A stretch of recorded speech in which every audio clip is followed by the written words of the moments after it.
solution that is short term. Sometimes I ask, it's not just about the administration of APC, because if you ask me, APC and PDP are the same thing. They are the same. Look, they are the same thing. But I tend to ask, what has this government, or yes, let me hold on to this government first. What have they actually done about the list of terrorism financiers released by the UAE? Nothing. Every time they tell us, oh, we will do something, they condemn on social media, they come on air, we hear from Garubashu and the rest, nothing at the end of the day. I told someone last week when this the 100 million ransom was paid.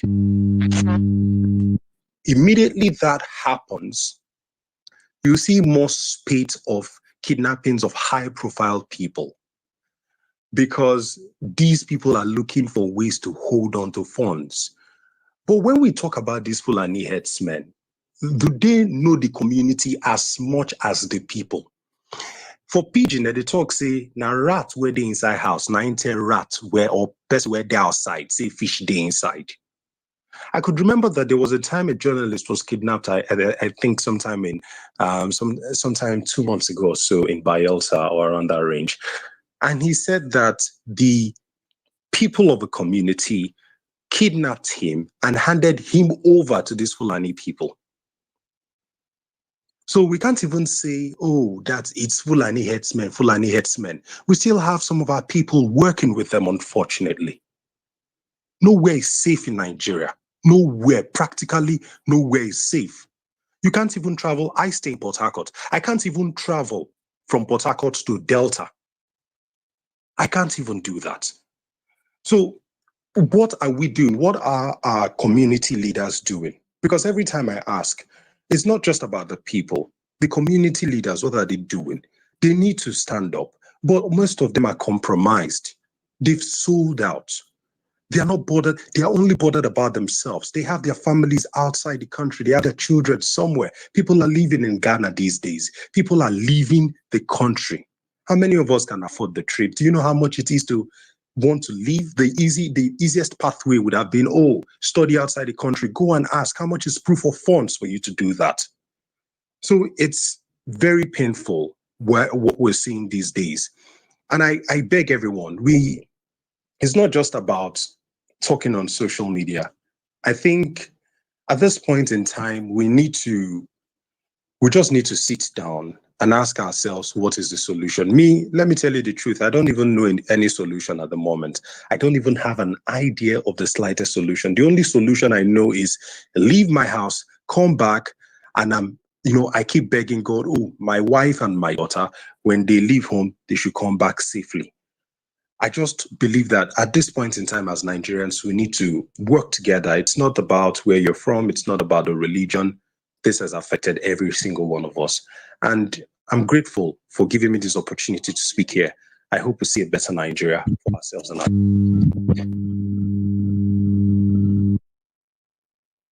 Oh, well, good evening, guys.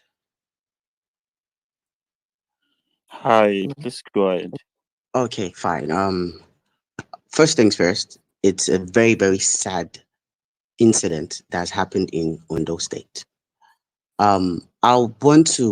I might ruffle a little feathers. Some people might actually get offended. I don't mean to offend anyone on this space. Before now, 2 or 3 speakers, I noticed they are actually, northerners. And then whenever we try to bring up this issue that this current or this spate of attacks keeps happening by a particular group of tribe, these people come up and then they're like, oh, it's not all the northerners. It's one. They try to want to now limit it to just the Fulanese. No, it's not just the Fulanese. This is a northern problem. Now, I want to go back a few weeks ago when we had this issue of the blasphemy Deborah in Sokoto State. I have some friends. They were like, oh, fine. Even the article tweeted and deleted it. That's just to show you the mindset of these guys.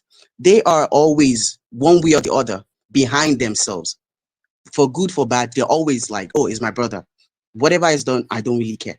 But because they have that thing in common, that's one. Then following the killings in Anambra, nobody really spoke about that. Then the other one that just happened recently in Abuja, the blasphemy too. How long do we have to keep putting up with this particular tribe? For me, I'm going to say the solution right now is for all of us to stand up for our own tribe. This thing is actually in Ondo State today. We don't know where next. Last year, 1 year ago today, was in Oyo State. This year in Ondo State. Who knows, next week might be Ekiti State. For all you know, they might already be plotting something in Lagos. Now, for an attack of this scale to have happened, where is our intelligence community? You cannot tell me a group of people just woke up today, Sunday morning, and then went to that church. No. Planning must have gone on to this thing. At least minimum of a month would have gone into this thing. Planning. Where is our intelligence community? Where is our police? But no, everybody is corrupt. 10,000 naira, 1,000 naira, $1,000 corrupt everybody. I am going to still say something right now. How do these so-called Fulani headsmen, Hausa guys, how do they migrate from where they're from to our communities, to the Western communities, to the Eastern communities? How do they get there? Now, you find out it's very difficult for maybe Yoruba guys, Igbo guys to migrate like in large numbers, in huge numbers. You find it very difficult for them to migrate to Kaduna State, to Sokoto State, en masse. But we keep seeing them truckloads coming in every time. We have slept at it soon. We've been sleeping for too long. Somebody said, the journalist that just finished now said, the short-term solution is actually violence. Trust me, man. Think, Yoruba people used to say something. Think Obama da, Oma Baje. If something is actually going to be good, it's going to get to the worst point. I think Nigeria is already at that point. All we just need is just like-minded people. We can actually defend ourselves. I'm not going to say the army is corrupt, the police is corrupt. We can actually stand up individually for ourselves. It's just really unfortunate, because currently I'm not even in Nigeria. I'm in Amsterdam. It's unfortunate whenever you just open your phone and then you just want to look at what's happening in Nigeria. You don't see anything good. Coming from Nigeria. It is either the train attacks in Kano, the Deborah issue, this issue, nothing. You're even ashamed to tell people you're Nigerian. Like, I am in pains. I am a Yoruba person. Trust me, the Northerners that have actually spoken on this place, a little bit biased, but I that's not my problem. You can actually be biased towards your own people. You can say, oh no, it's not them. But trust me, why do we keep having you people as the problem? Thank you very much.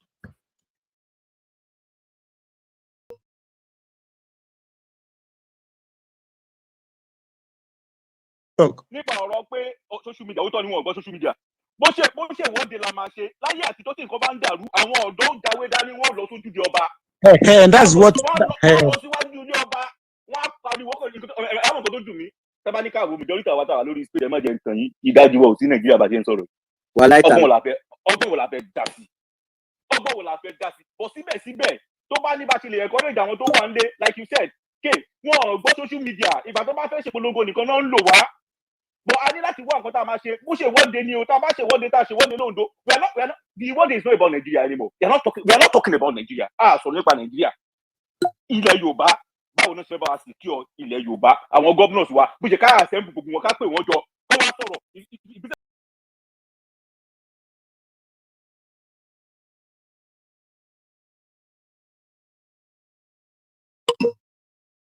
The pastor that issue ordered some of the members to go and get private gun, to go and have a licensed gun. Now, Alaafin sent his guards. They call his guards in Oyo town. Then Toba Lashe. Now, ejeka wo ohun tí wọ́n fi tag yẹn o, Toba Lashe. Aráàlú ò láṣẹ. Aráàlú ò ní suggestion. He sent his people there to go and to go inside the church, to go and meet the pastor that why are you people having licensed gun? Now, the issue got to the state governor then.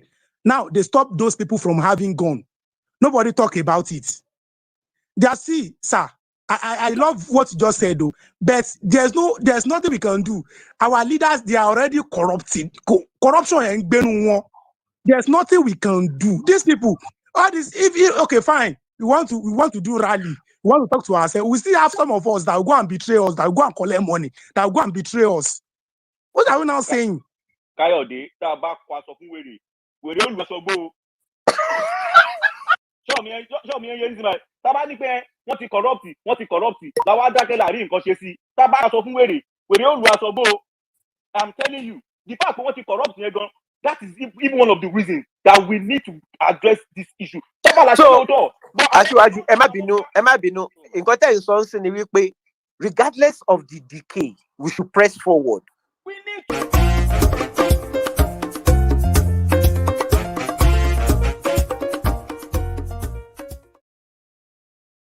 Oh, good evening, everyone. Mazezoke speaking to us this evening. Before I start, obviously, before now, you heard people discussing on the space the incident that has happened today. My heartfelt condolence goes out to the people of Owo for the, unspeakable act that happened today, where, in the words of the Catholic Church, the Catholic Church, because terminology matters here, the Catholic Church says unknown gunmen, obviously they are not known, that they came and this atrocity was committed today. If you also check, more than, I'll put it this way, as that has happened, you will see that there are insinuations all over. Tensions are high. Everyone is accusing one another. But the question is, can we think deeper and think of why would this happen in this manner? Why would a church be attacked? Why would a church be attacked? The pictures are so gory. The pictures are so, I have the pictures here on the phone, but they, I can't even, honestly, we can't even show these pictures.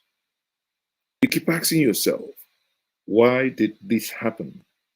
Who are those behind this?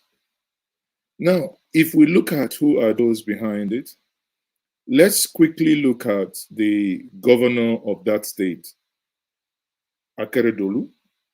The governor has accused and said that those behind these were foreigners from Mali, trained in Libya, that they were.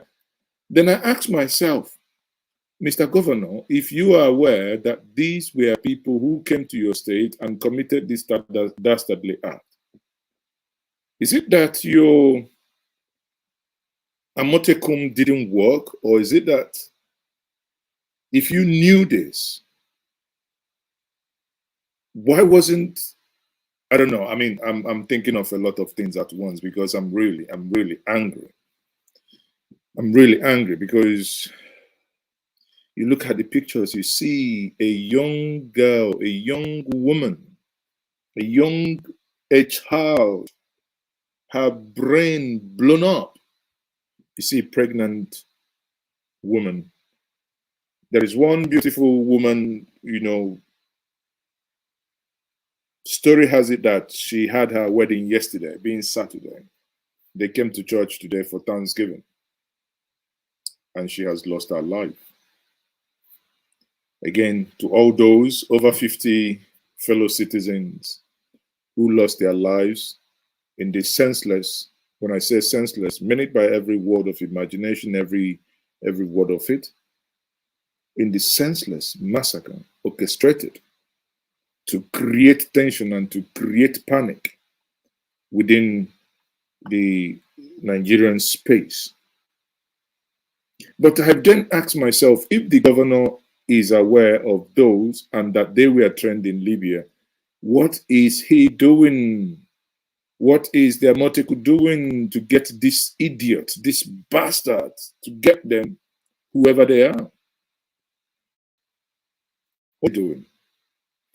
Let me go through this. This is what the governor said, people.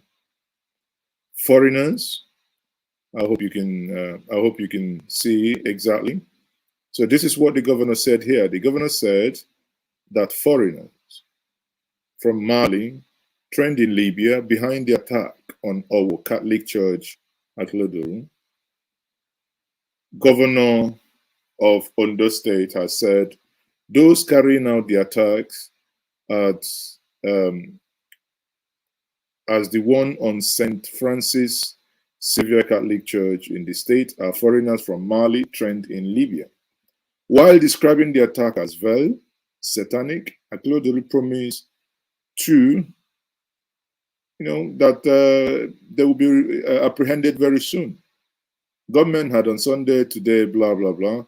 But there is something, if this, even the president himself, even the so-called president himself at one point agreed that these people are foreigners. Let's grant it. If we go back and listen to the video of the prelate of the Methodist Church, the video he granted to Arise and the interview he granted to Arise and the interview he granted to the BBC, Igbo and BBC Pidgin, he alluded to the fact that these people are foreigners. Then you ask yourself, how on earth would you have a sovereign nation, allegedly a sovereign nation, and people are coming in, killing your own citizens without outrage? I don't know if the president is still alive. If it's not part of what is happening, then the president must be living in a different planet.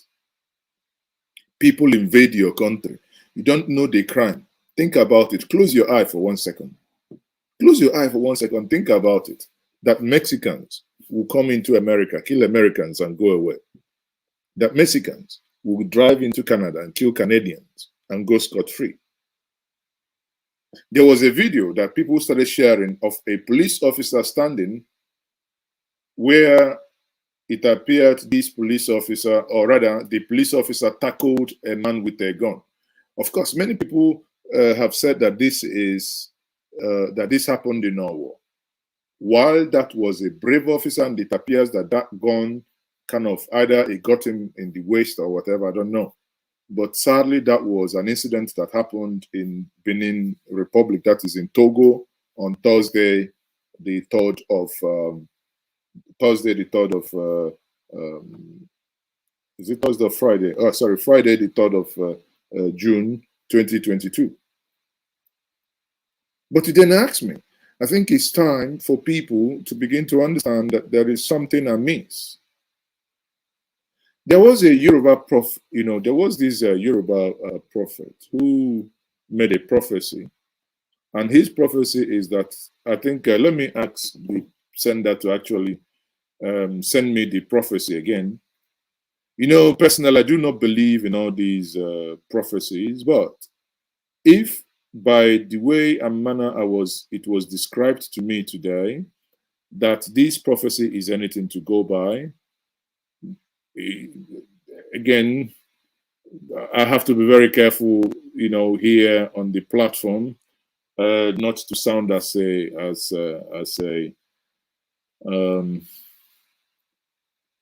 warmonger, but according to the prophet, if this happens today, that what he sees in the spirit is that these may likely lead to war. I spoke again to another highly placed individual who was contesting the presidential election, but he withdrew, and he made some also revealing things about what may be coming before us as a people, as Nigerians. And I think every and any body of goodwill and conscience must condemn these dastardly, because this is indeed barbaric, satanic, and must be condemned by every single individual.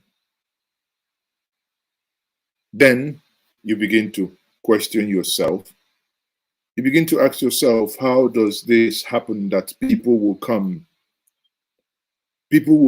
from a different place and maim and kill your own people, maim, kill them, and walk away free, and nothing happens to them? Who does that? Where does it mean that the states, if the federal government is not able to give you technology to fight crime, does it mean that the state does also not have basic? Because listen, if after this incident, the whole road in the state, in Ondo State, is blocked, the whole road is you know, I don't know where it appears we are becoming cowards, because if the whole road is blocked, knowing that these are people that have killed people, or, you know, let's stop this. Huh? Let's stop this. But it appears the man is not interested. He's not interested. Honestly, it's, if I read the statement by the Catholic Church, I've read where some of you are saying, why do we say that these people are unknown? Well, in journalistic work, you need to always stick to facts and stick to what those who were there say. If the state governor says, or if the state government says unknown, the Catholic Church says unknown, who am I to pin it to anyone? I would toe the line of unknown until they are known. For now, but I wish that they can really cut this crap and make this bunch of loonies, because that's what they are. These are lunatics. For whatever reason, be it land grab, be it that they are doing it in order to, do whatever it is. Why should we actually bother ourselves by whatever reason they do whatever they do? Shouldn't what bothers us most, should it be that whoever is behind this madness must be apprehended and must be punished? That is what I believe should be the case. Now, let me quickly show us the letter from the Catholic Church. You can see that here, Catholic Diocese of Ondo, Directorate of Social Communications, and it reads today, the 5th of June, 2022, to the public. Attack on St. Francis Catholic Church, or Ondo State, Nigeria. It is Pentecost Sunday, when every Catholic is expected to be in church to commemorate the solemnity. It is so sad to say that while the Holy Mass was going on, unknown gunmen. Now, highlight this. So, for those of you who say that, because if the Catholic Church and if the government is saying unknown gunmen, people, you and I can suspect all what we want, but it is against the ethics of journalism without further investigation to pin it down without necessarily towing the line of those that release statements. And here he says that unknown gunmen attacked St. Francis Catholic Church, or Ondo State, leaving many feared dead and many others injured, and the church violated. The identity of the perpetrators remain unknown again, while the situation has left the community devastated. However, for now, security agencies have been deployed to the community to relatively handle the situation at this point in the history of our country, Nigeria. We need God's ultimate intervention to restore peace and tranquility. Catholic Church, I think beyond God, I think we need common sense to restore peace and tranquility. We need to start punishing. If, according to the governor of that state, that these men came from outside the state, if these men came from outside the state, then it behoves on us to say that this is entirely madness. If these men came from outside the state, how come they will leave the state? If they were trained in Mali, for what purpose? DSS, where are you? Nigerian army that only has power to deal with private citizens, we see what they do, and even in Isochi, the prelate of Methodist Church is accusing them of colluding. Colluding. These are not my words. These are the words of the prelate saying that they collude. T.Y. Danjuma has said it, that they collude.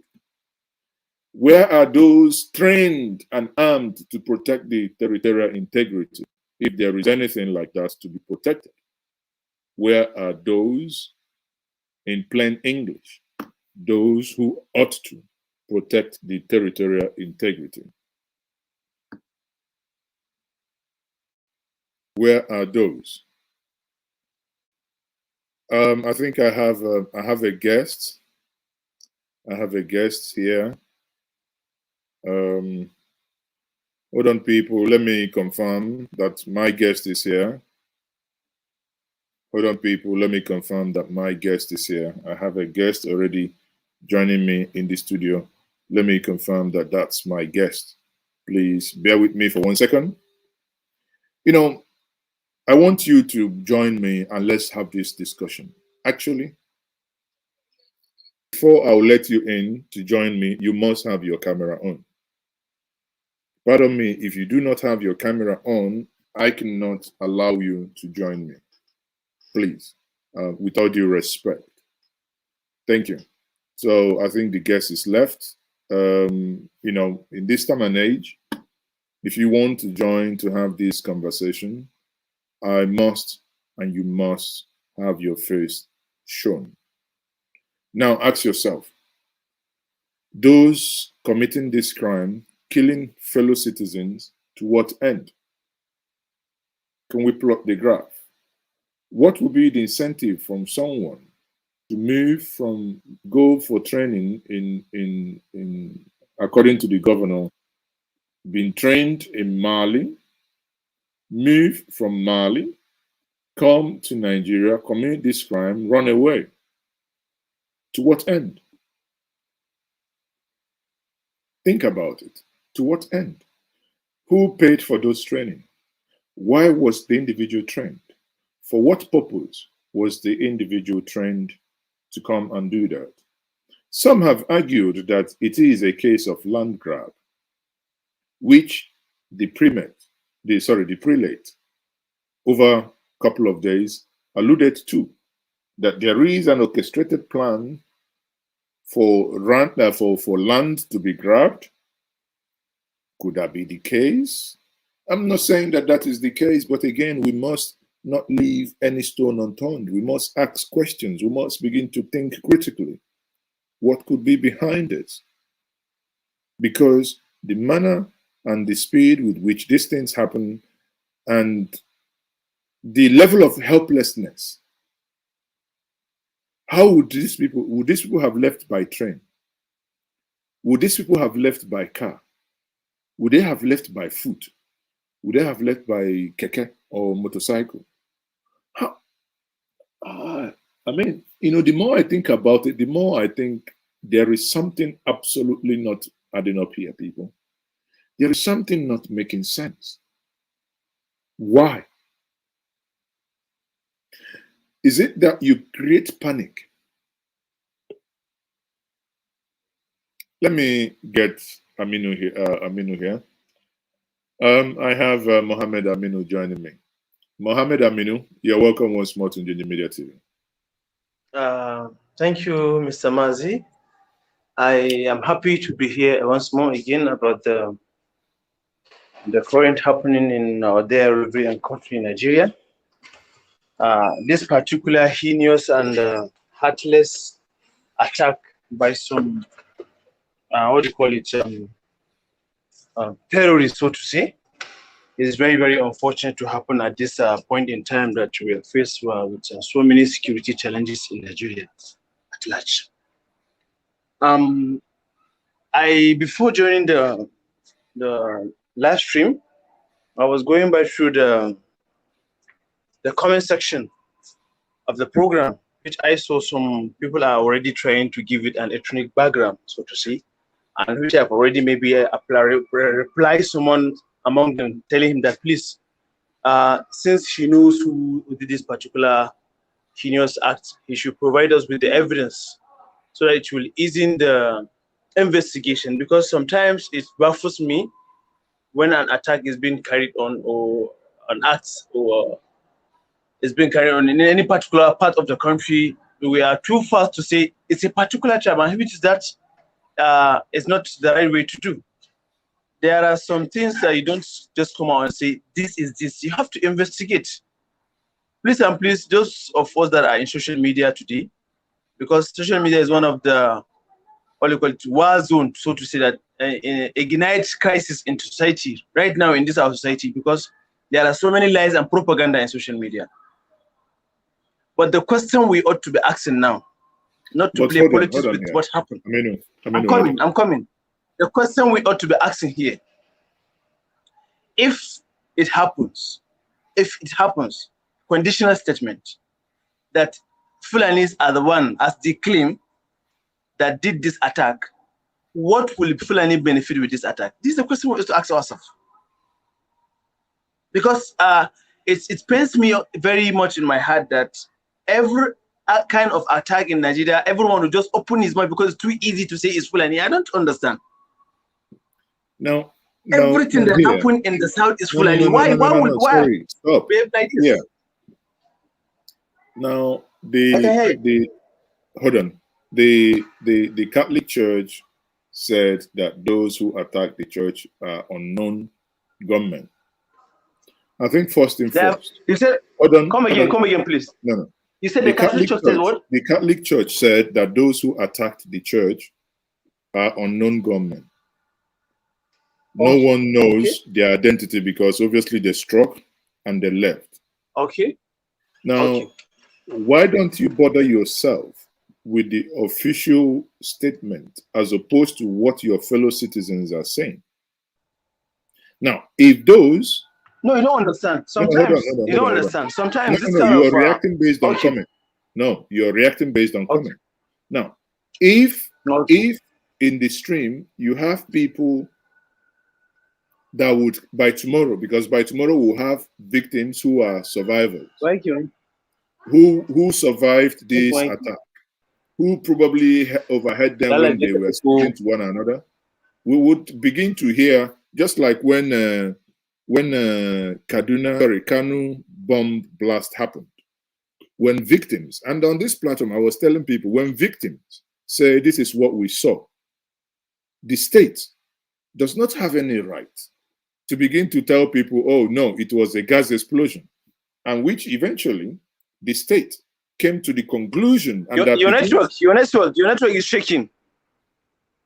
My network is shaking. I'm missing some words you're saying. I don't know if my network, I think my internet is... You see, that is why I told you, we in Nigeria sometimes we are better. My network is not failing, your own is failing. And you're not in Nigeria. Anyway, so now the bottom line is, irrespective of who, like I keep saying on this platform, irrespective of who is behind it, question is, why does it appear that the Nigerian state is incapable of dealing with people who are behind it? Mohammed Aminu, then I ask you, what do you then say about what the governor of that state said? So you think the governor of that state would also say something that he doesn't know anything about?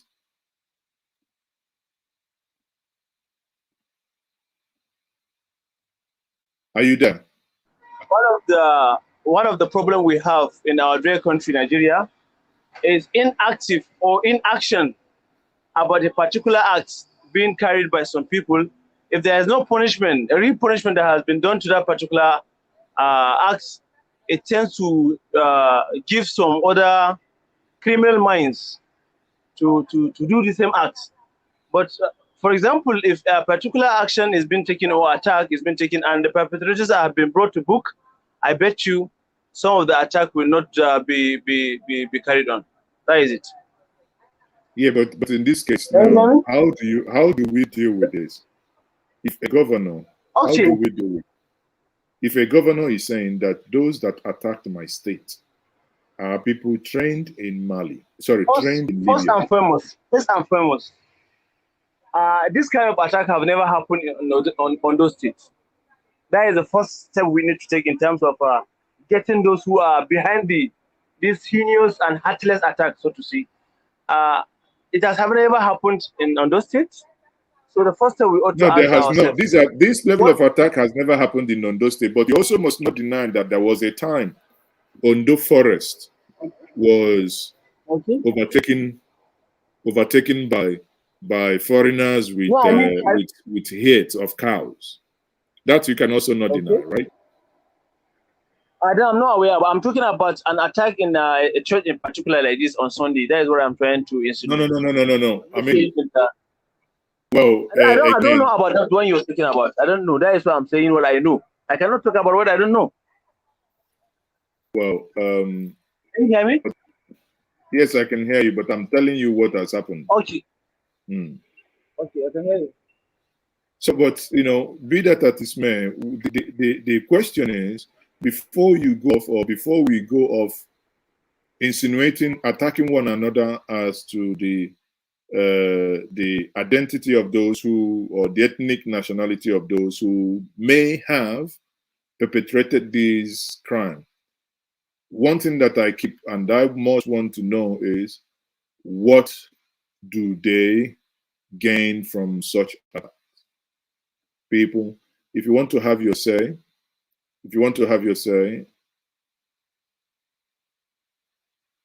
no, people, Aminu is saying that my network is bad. People watching me, is my network bad? I think Aminu's network is bad. That's why his network has kicked him out. Not mine. I don't know, but let me see. Let me watch myself on another device to see if my network is actually bad. If you want to join us, on the comment section is the link for you to join. So if you want to join the stream, if you want to join me here, but the condition of you joining me, you must have your camera on. Please, if you do not have your camera on and your environment clear, and once you join me, please sit up. I would not be having you if you're watching me and you're lying down. So I can't have you. Now, let me have first bring in a person that you all know very well, an Amazon, as long as this platform is concerned, and when it comes to national issues, you would know her stand. I have the privilege of bringing to this stream this evening my dear sister and elder sister, Ankyo Briggs. Sister, you're welcome to Njenje Media TV. Thank you very much, Mazi. Good evening. Good evening to your regular and otherwise listeners. Let me put on the lights. Okay, go ahead. Thank you very much. I think the comments in the comment section has cleared it. Aminu, your network is not good. Go and throw away your phone and buy another phone. Now let me get in Collins Oko here. Collins, hello Collins. Where are you joining us from? I'm in South London, Amazi. Okay, you are in South London. Okay, thank you, Collins. Yeah. Henry Abo, please, if you must join us, go ahead and put on your camera. Without putting on your camera, sadly, I'm not going to bring you in. So, Collins, what's your take of the madness that has happened in Igbo today? I actually joined in hoping to speak to my brother that was speaking before me. Hopefully that he still he can still hear me, really, because I wanted to listen to you, but I just had to jump in because last time we were talking about what was happening in the Southeast, his comment and his reaction was significantly different that day than his comment today. Because one thing, as much as I try to not buy into this whole we are different kind of thing, we are clearly different. Because whenever it has to do, There is no doubt. We are different. I mean, Nigeria is a nation of nationalities. There is no doubt.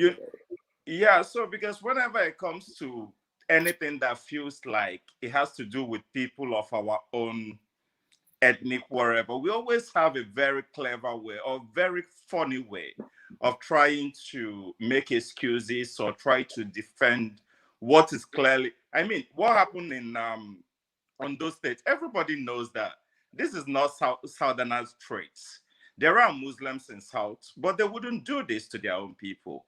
And lately, as much as I don't want to believe it, even though I know that my brothers in the East are also part of what is going on in the East, but I'm also beginning to think, is there something else also going on, that a lot of people are not aware of? Because this whole thing, with the information coming from the Methodist head that was kidnapped and everything, clearly something is going on, and we cannot come here every time try to defend or go around it. I think on that one, I mean, Aminu, sadly he's gone, but I hope he comes back. We will see, some of the stand taken is, for me, it's off now. But hold on, let me bring in my sister here, Ankyo Briggs.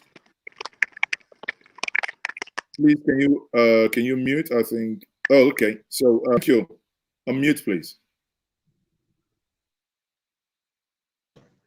I'm so sorry that my light is gone off, and I'm just waiting for them to to put on the generator, and I'm using my backlight of my phone is crazy. It really is very crazy. I told you it's time to go off the crazy grid and move to solar. Welcome to the club. Mazi, I spoke with you early. I mean, at the weekend, just before I went home to my community at the weekend because of some family things. Now, when I came back, on my way back, as I was driving in, my phone began to come to life in terms of the internet and all the messages that were coming up. Thank God the light is back. And the messages that were coming in. And immediately I got home, I called you. I literally just put my bag down and I called you, and I felt I was really so down. So down in the sense that this is just unbelievable. I mean, how barbaric are we? How much of barbaric actions or acts are we going to accept in this country before people are offended, where their sensibilities are so offended that they no longer would think of politics or any other thing of self-interest and really look at the issues that we are facing in this country? What is happening is there are human beings in Nigeria that are making decisions to carry out acts that are so barbaric. Animals will not behave in this manner. And every time, like Collins was trying to say, I was not able to connect earlier because so I didn't hear the first part of the conversation. But how barbaric do we have to be, we ourselves, that are not the victims that are being shot at? But what is happening in Nigeria? Nigeria is not a civilized country. There is no atom of civilization in Nigeria. The people that carry out these acts are worse than animals.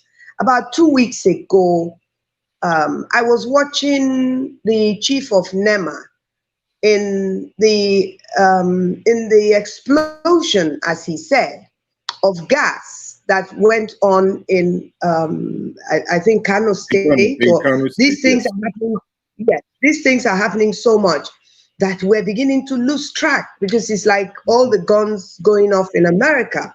Now, I heard clearly this man, this is the head of NEMA. He could not control himself as a public officer. He was so enraged and angry that people dared to suggest that that explosion was not a gas explosion, but was actually a suicide bomber. He was so enraged on television that he was saying, so what? If it has happened, it has happened. It's the will of Allah. Then we move to the police. The police, who are supposed to protect life, are saying it is not a bomb explosion. It is gas explosion. And so this has happened. Children were involved. And yet we have this situation where in broad daylight, people who went to worship God as Christians were gunned down in their tents. I mean, from what I heard, and you can't believe Nigerian figures, you are told that it's 90-something people that were massacred, murdered in broad daylight. What's their crime? They're Christians. And people would tell you it's not a Christian Muslim thing. If it's not a Christian Muslim thing, is it Christians that are going into churches and killing Christians? And I'm hearing conversations this evening that is being suggested that perhaps it is political. I don't understand what anybody means by it is political. That maybe there is one political animal somewhere that thinks he has to go into a church to kill some people so that it would seem as if it's an what's it called? It's an ethnic thing. And so at the end of the day, when people like me are trying to figure out how enraged can we get with this act, we're also being told that, you know, you can't really get enraged because actually it's not a religious thing, that it is just some people trying to get a political leverage, trying to get a political mileage by killing people. So we are not able in Nigeria to actually be political to deliver dividends of democracy. What politics means to Nigeria, therefore, in my opinion, is barbarism, where the greed has so overwhelmed people in politics that they will do anything at all. And I'm asking, how long are you and I, as human beings, as Igbo people, as Niger Delta people, as Ijaw people, as somebody who is not from one ethnic nationality or the other, how long are we going to accept what is going on in Nigeria? When are we going to say that we can't live with each other? Why are we looking for solutions where there are no solutions? There are no solutions to what is happening in Nigeria, in my opinion. And I'm sick and tired of trying to look for solutions of what is happening in Nigeria, that we can somehow fix Nigeria. We have a situation where a political party, and nobody should say this, we should not bring politics into it. What are we going to bring into it if we don't bring politics into it? A political party has very clearly jettisoned the rightful issue of a dichotomy of northern and southern political power sharing, to the extent that the very people who claimed to have wanted the southern governors, who had this so-called Asaba Declaration, insisted that there should be the power should come to the south, now find themselves, the PDP, for instance, now find themselves in a situation where there is actually nothing wrong with fielding somebody exactly like the person who is going to leave in a political party. And now The other political party is playing a game that is making all of us to seem as if we're stupid. And everybody says, oh, they're very smart politically. They're not smart politically. We just cannot control our greed to the extent that it's going to destroy the South. And so we have ourselves in a situation where very clearly there is going to be somebody who is going to win the election in PDP, and yet we're being deceived, if you like, and I take myself out of that, accepting that deceit, where we're going to say that somehow the APC is going to fill the Southerner, and somehow this Southerner is going to lose the election. And so at the end of the day, we come back to the same thing. And then people say we should not discuss it as if it's an ethnic thing. It is an ethnic thing. And that we shouldn't discuss it like it's a religious thing. It is a religious thing. It is my opinion. And I'm holding on to it. And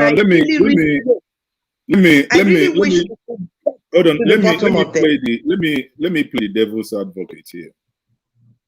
You know, if we want to push it to religion, now in recent time we have seen, if we take America for instance, where people have walked into a church and mass killing has occurred, where like last week you saw the mass killing as well. The question then will be, is there any correlation to draw for here? Because in the case of America, the moment this mass shooting happens, within 24 hours, even less than 10 hours, you see, even what am I talking about? Within an hour, you see the individual being apprehended. But here, we have something that happens, no one, you know, I'm willing to send this online here, but I'm willing to bet anyone watching me now to see that within the next 2 weeks, even 1 month, that we will apprehend those who committed this crime. Why? Isn't that a case that the border is so porous, the system, the security system is kaput, everything is just gone to the dogs? Isn't that a clear case? Yeah, Mazi, definitely. I think that is what, for me, that is what this is all about. Look, somebody says we have a porous border. Where is this porous border? This porous border is not in River State. The porous border is not, the porous border is not in River State. It is not in Abia State. It is not in Delta State. These porous borders we're talking about is in northern Nigeria. And then somebody tells me these people are not Nigerians, they are Malians. They are Nigerians. Well, but we have, even in the south, even in the south, we have porous border. The other day, some Cameroonians invaded, I think that was Bakassi area, where over, they said some of their citizens that ran away from the southern Cameroon, they attacked them in Nigerian territory. So the madness here is that it is all over, both, you know, but I agree with you. The porosity of our border within the northern states, it's unimaginable. It's unbelievable. And again, take it or leave it. Many people may not agree with this, but this is where most of these, because if you go by the words of Aklodoru, that these people were trained in Libya, that they, you know, come through Mali. They don't go through Bayelsa from Mali. It's all through certain states in the northern Nigeria that they come through. And it appears there is no strong, you know, no strong will to stop this madness, because that's what the issue is. Anyway, let me, yes. Okay, the issue of porous border, my brother, we are all Nigerians and we all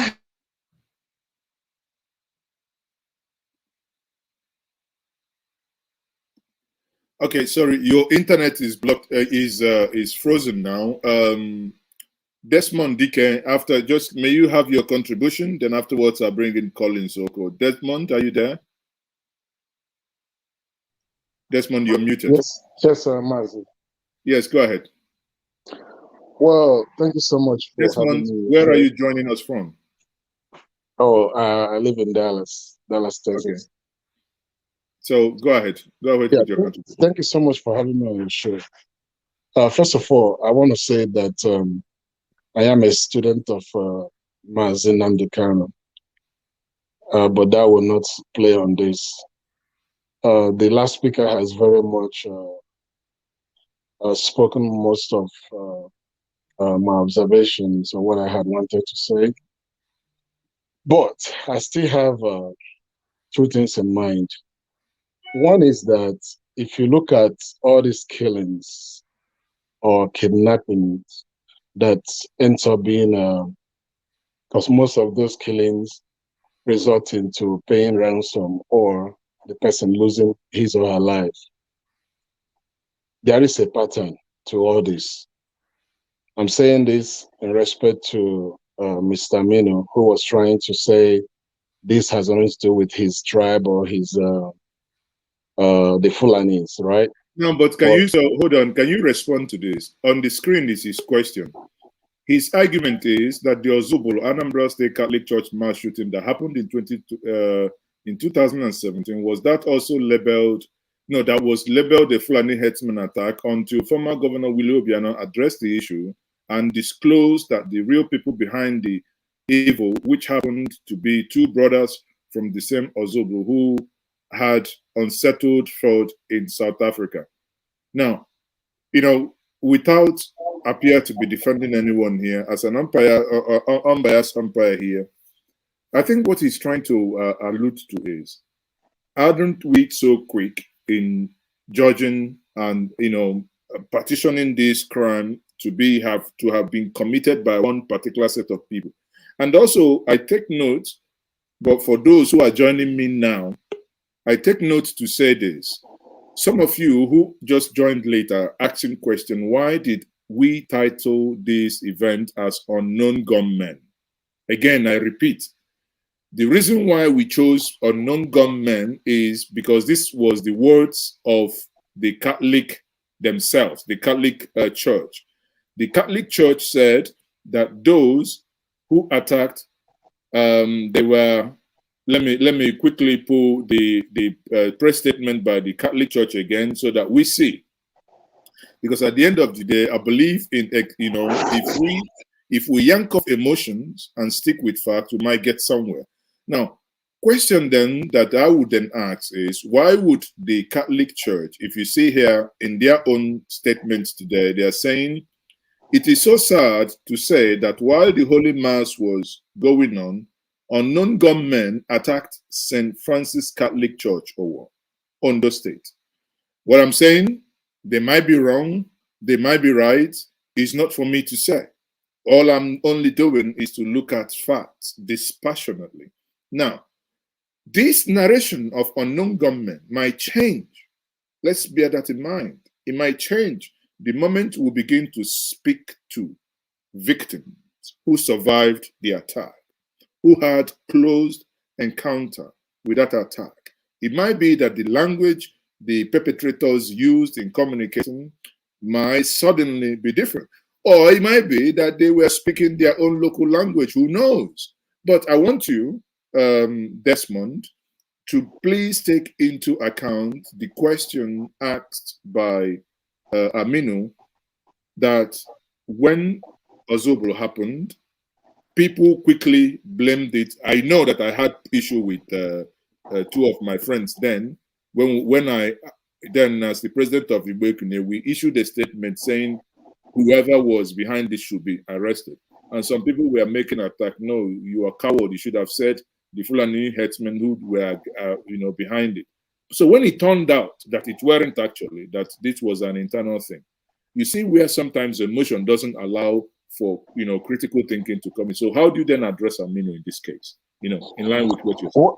Well, I think that Ozubulu massacre, to me, it was an isolated case because that was like first of its kind.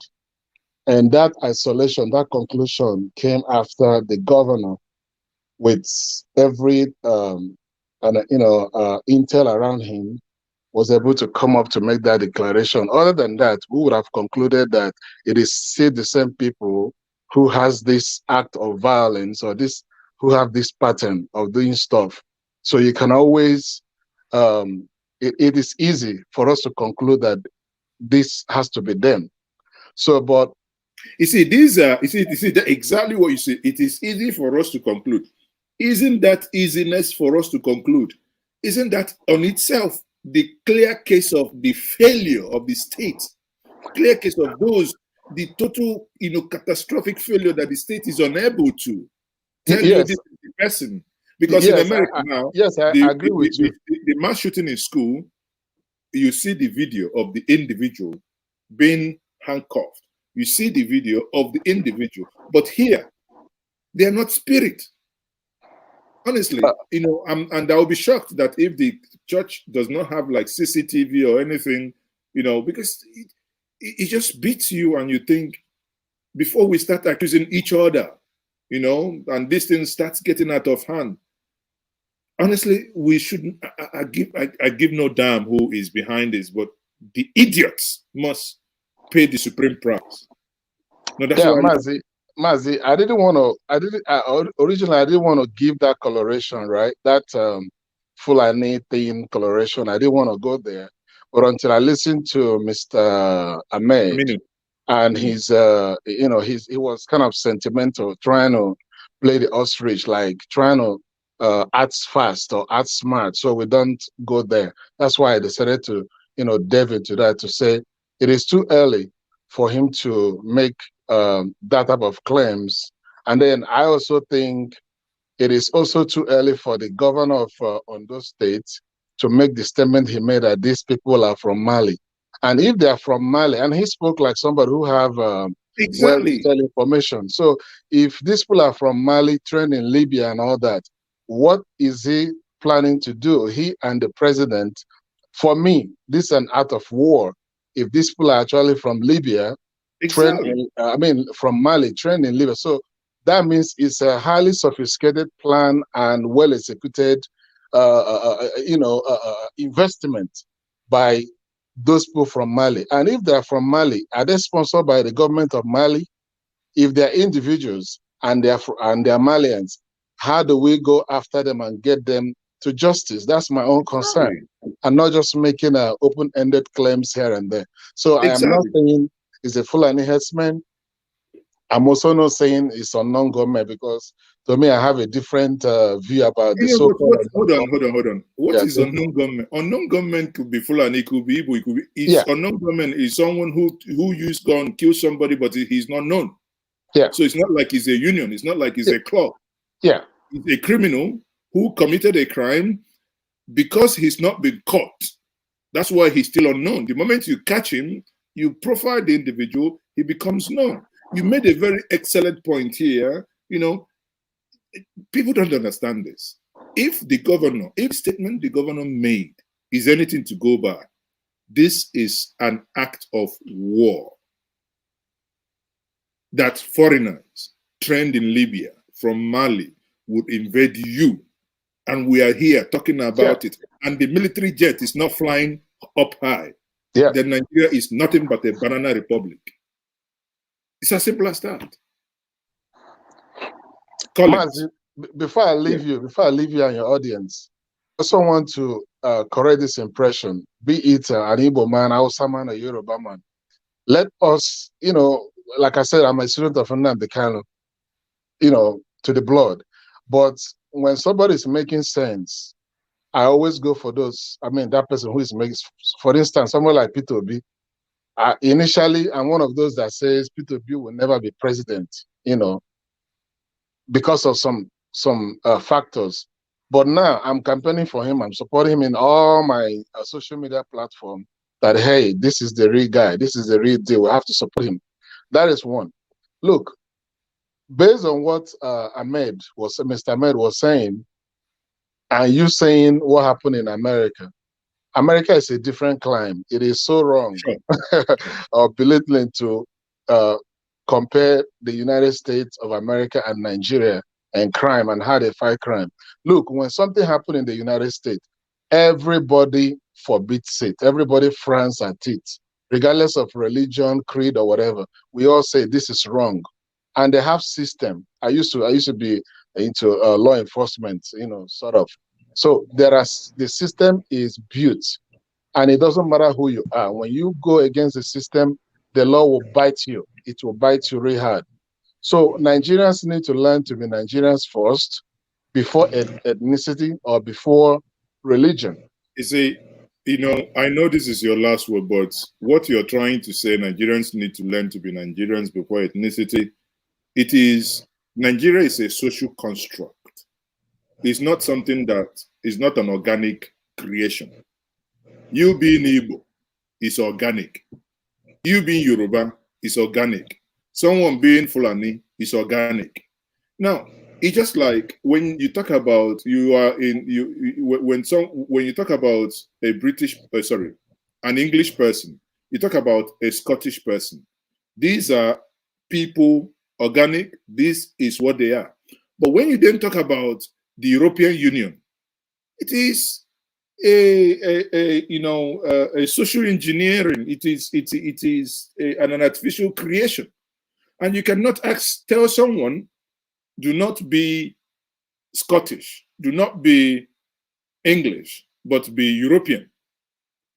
You see, so that's akin to what the thing is, however, the thing is that we must garner our civility and our conscience to come as a people to say, if we ever, as my sister Anki Obrick said before, that this is an act of barbaric and a barbaric people. If we had anything to do with civility, the conversation would be, how do we find those behind this massacre? How, if anything is to go by the words of the governor, how does the Nigerian army in less than 24 hours is not telling us these are people who invaded this country? If they are not able to do it, then from the chief of army staff to the last man of the army, they are not fit for purpose. That's what it is. And that's what we should be demanding. Because, I mean, it's, honestly, I can't phantom. Look at small Togo. Can this nonsense happen in small Togo and you tell me that they ran away? Come on, let's hold the cucumbers and carrots running their affairs. Let's hold them to account. What manner of nonsense is that? Anyway, thank you for being part of this. Thank you, sir. Appreciate maybe if you may wish to have your concluding thought before I get my sister back on, and Henry. Henry, quickly turn your camera so that we'll bring you in. Well, it goes down to what I was trying to say, that we need to, even though we have our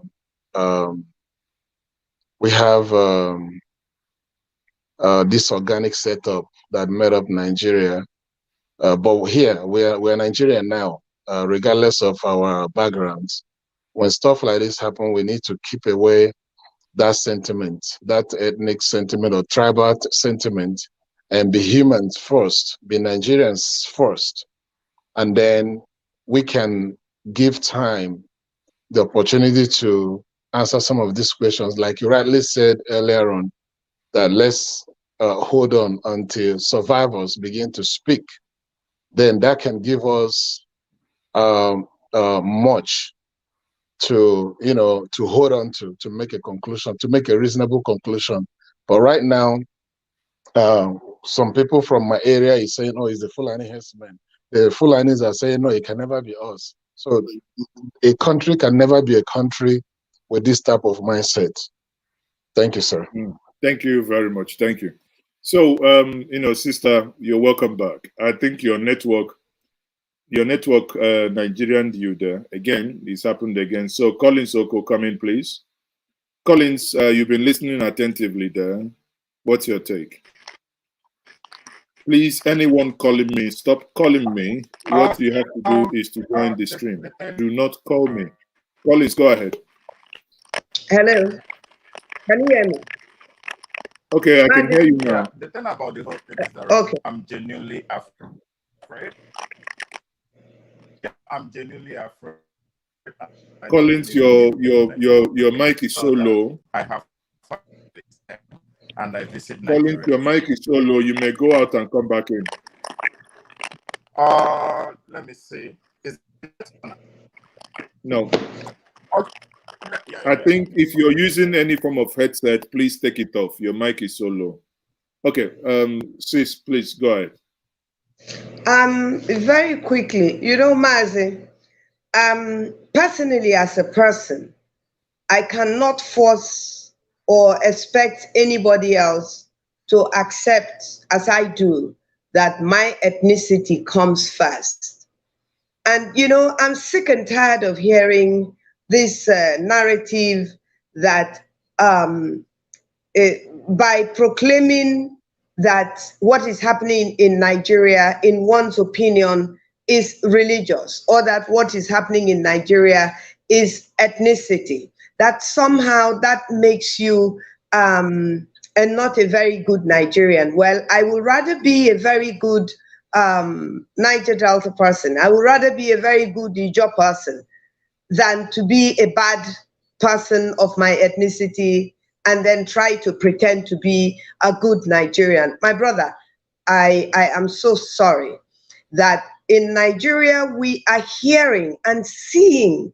One of the pictures I saw seemed to me, and Mazi, I sent it back to you, seemed to be a mother who was covering her child. It looked like that to me. I pulled it in to try to see what that picture was. I'm a mother. And that's what that picture is. And you can see how that child, you know, yes, the bullet on the mother's back and the head of that child blown away. I mean, was blown away. You saw it. Mazi, my brother, let me tell you, what is happening here, even today in America, there was mass shooting. So it's not as if what is happening in Nigeria is just unique to Nigeria. But what is happening worldwide, from Ukraine to America and all these places, is that there are people who are not as sensitive as you and I, that are human beings that have no value for life. Don't tell me, and this is my conclusion, and I hope that people who should hear this are hearing this. Don't tell me to be a good Nigerian and keep quiet over what is happening in Nigeria, where it's very clear that people who are going into churches and murdering Christians while they are praying and worshiping God are somehow Christians doing this to Christians. I don't believe it. You have to prove it to me for me to believe it. I do not believe it, that is what is happening. What is happening in Nigeria is one group of people, for political reasons, for greed, for the sake of ownership, wanting to own, wanting to conquer, are determined to destroy Nigeria. And I'm just saying that as a person, as a woman, as a mother, as an Igbo person, I'm saying that I will advise myself and my people not to just sit down quietly, helplessly, and accept that somehow, because we are Nigerians, that this is somehow okay, and that we should find a solution to it. My brother, there is no solution to a situation where people go into a church, murder people. Channels is calling it a bomb blast. It was not a bomb blast. These are people who were shot at and killed. So don't let nobody say it's a bomb blast. The solution for me, in my opinion, if we cannot live together, I see no reason why we should not agree that we have to live apart. Why? When will this end? When will this end? It's been going on since 2015 on a massive scale. When will it end? Thank you very much. That's a very strong place, you know, to anchor your submission. But if you still wish to stay around, let me bring in Dubem back again to have, I think he had internet connection, or by, would I say, you had issues with the connectivity. Please take away your headset. I think that I had to change my device. I had to log in with another phone. Okay, so go ahead. Yeah, what I said, what I was trying to say is that I'm genuinely afraid. I'm scared and I don't even live in Nigeria. But because this could be any of us. Somebody could have just visited home and tried to go for Thanksgiving. People have families there that died. And I think the governor is trying to be clever by half by saying people train in Mali. I mean, under how many hours you were able to figure this out? He just didn't want to say Fulani people. And I'm not saying this, after everything, if by the end of the day, and it turns out there is no Fulani people, I'll come back here and I'll apologize to Amino. But right now, as it is right now, he will really have to convince me. Another person will have to convince me that it's not these people that are doing this, because it's the same pattern. They are everywhere. These people have made clear what their intentions are. They've stated what they wanted, and they're doing everything to show that they are not there to play. So for the governor to jump out a few hours after this means that they had intel, that they've been trailing these people prior for them carrying out this action. Because that would be the only way for him to have reached that conclusion right now. They know the race of these people. But if he says it's Fulani people, that would be very political. So he didn't want to go there. So it makes this is a safe way to say these are the people that have done this, but I don't want to be on the wrong side of the politics when the backlash and every other thing comes back. So I'm afraid. That's my conclusion, and everybody should be, even the ones that are not in Nigeria. I mean, you can't travel from Lagos to the east now, but if you're lucky enough to get there, you could be gunned down right in the church. And I don't even go to church like that. But we all have one or two reasons to want to visit church once in a while. Somebody could be somebody's mother, somebody's son, somebody's sister. I think everybody should really, really, if it's to divide or whatever, I think this thing is getting too much. For how long are we going to just keep carrying on? Like it's not you today. It's not. Thank God that nobody that I know died or something. How long are we going to keep doing this? People are losing family, losing a whole generation, and we just think that it's worth it to keep the country one at cost. It really is not making sense right now. So anybody can say whatever they want. I mean, I could be saying I refuse to look at those pictures. I refuse to look at them.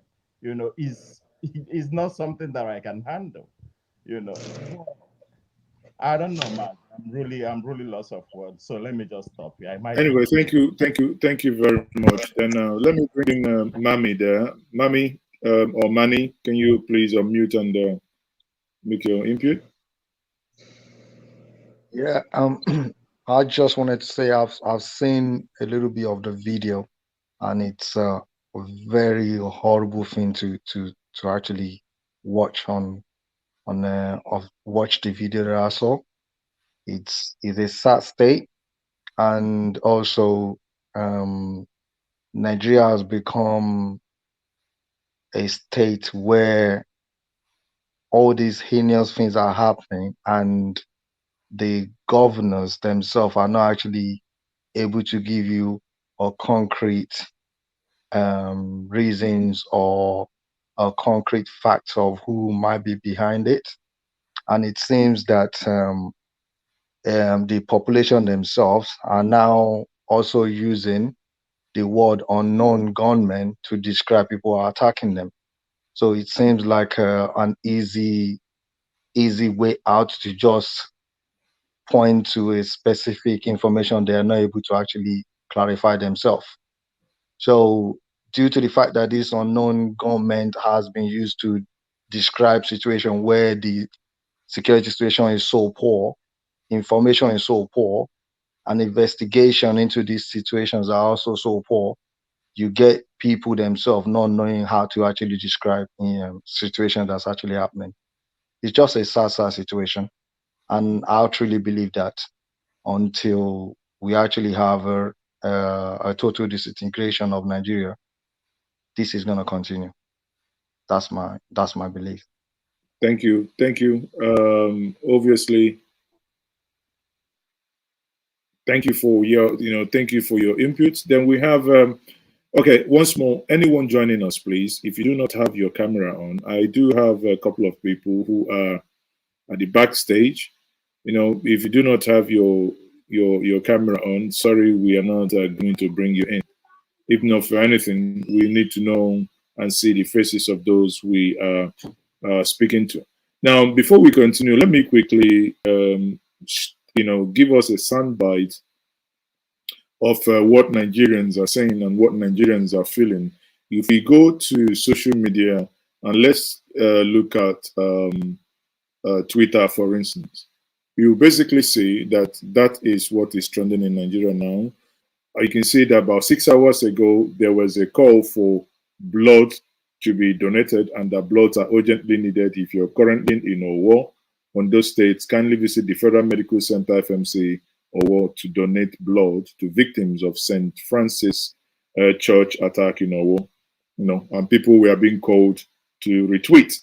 Now, you can see that Bukola Saraki as well, that is the former Senate president, he issued a statement and he condemned that act. He says, "My prayers are with the families of the worshippers who were killed today during a church service in St. Francis Catholic Church or Ondo State. I say these gruesome killings must end." Now, he goes further to say the following: "We must protect all Nigerian lives by dealing decisively with the terrorists that perpetrate such acts. It is my hope and that of Nigerians that the terrorists will be swiftly apprehended and made to face the consequences of their action." And if you ask me, I think the line of thought is what I want to also align myself with. Because listen, this act is an act of terrorism. There is no, in my worldview, there is no if, there is no but it is, and squarely so, an act of terrorism against a people, against states, against children. Some of you who haven't seen those pictures, listen, these pictures hunt, especially if you're a parent. To note, like the one my sister said, a woman, you can see from the posture, probably used her back to cover the baby, or the young child, so that, and you can see her back riddled with bullets. And it appears after probably shooting the woman dead, you can see the young girl also taken away. And that is, I don't know. It's so sad to really, these things keep happening. Where you find succor and the difference between what is happening in Nigeria and us now to what is happening elsewhere is, like, once it happens in America, you see people are being apprehended. You can see government taking action. But here in Nigeria, it appears, people go scot-free. Now tell me, why would someone, because the government and the security agents' inability to timely apprehend these individuals and whoever is behind this gives credence and gives the notion. And again, if something like this happens and you didn't apprehend whoever was behind it, of course, you're giving people to think whatever they want. They can think was done by this person, if it was done by the other person, imaginations will go wild. But if things were done timely, things will definitely be different. Now, also, having said this, like my sister said, I would bring you back in.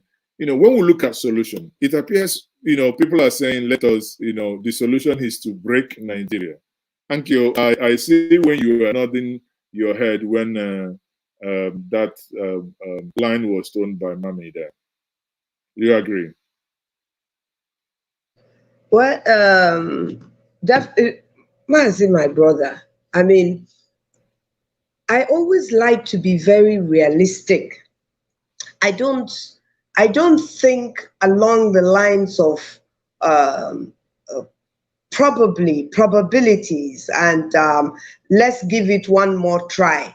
let's try it again.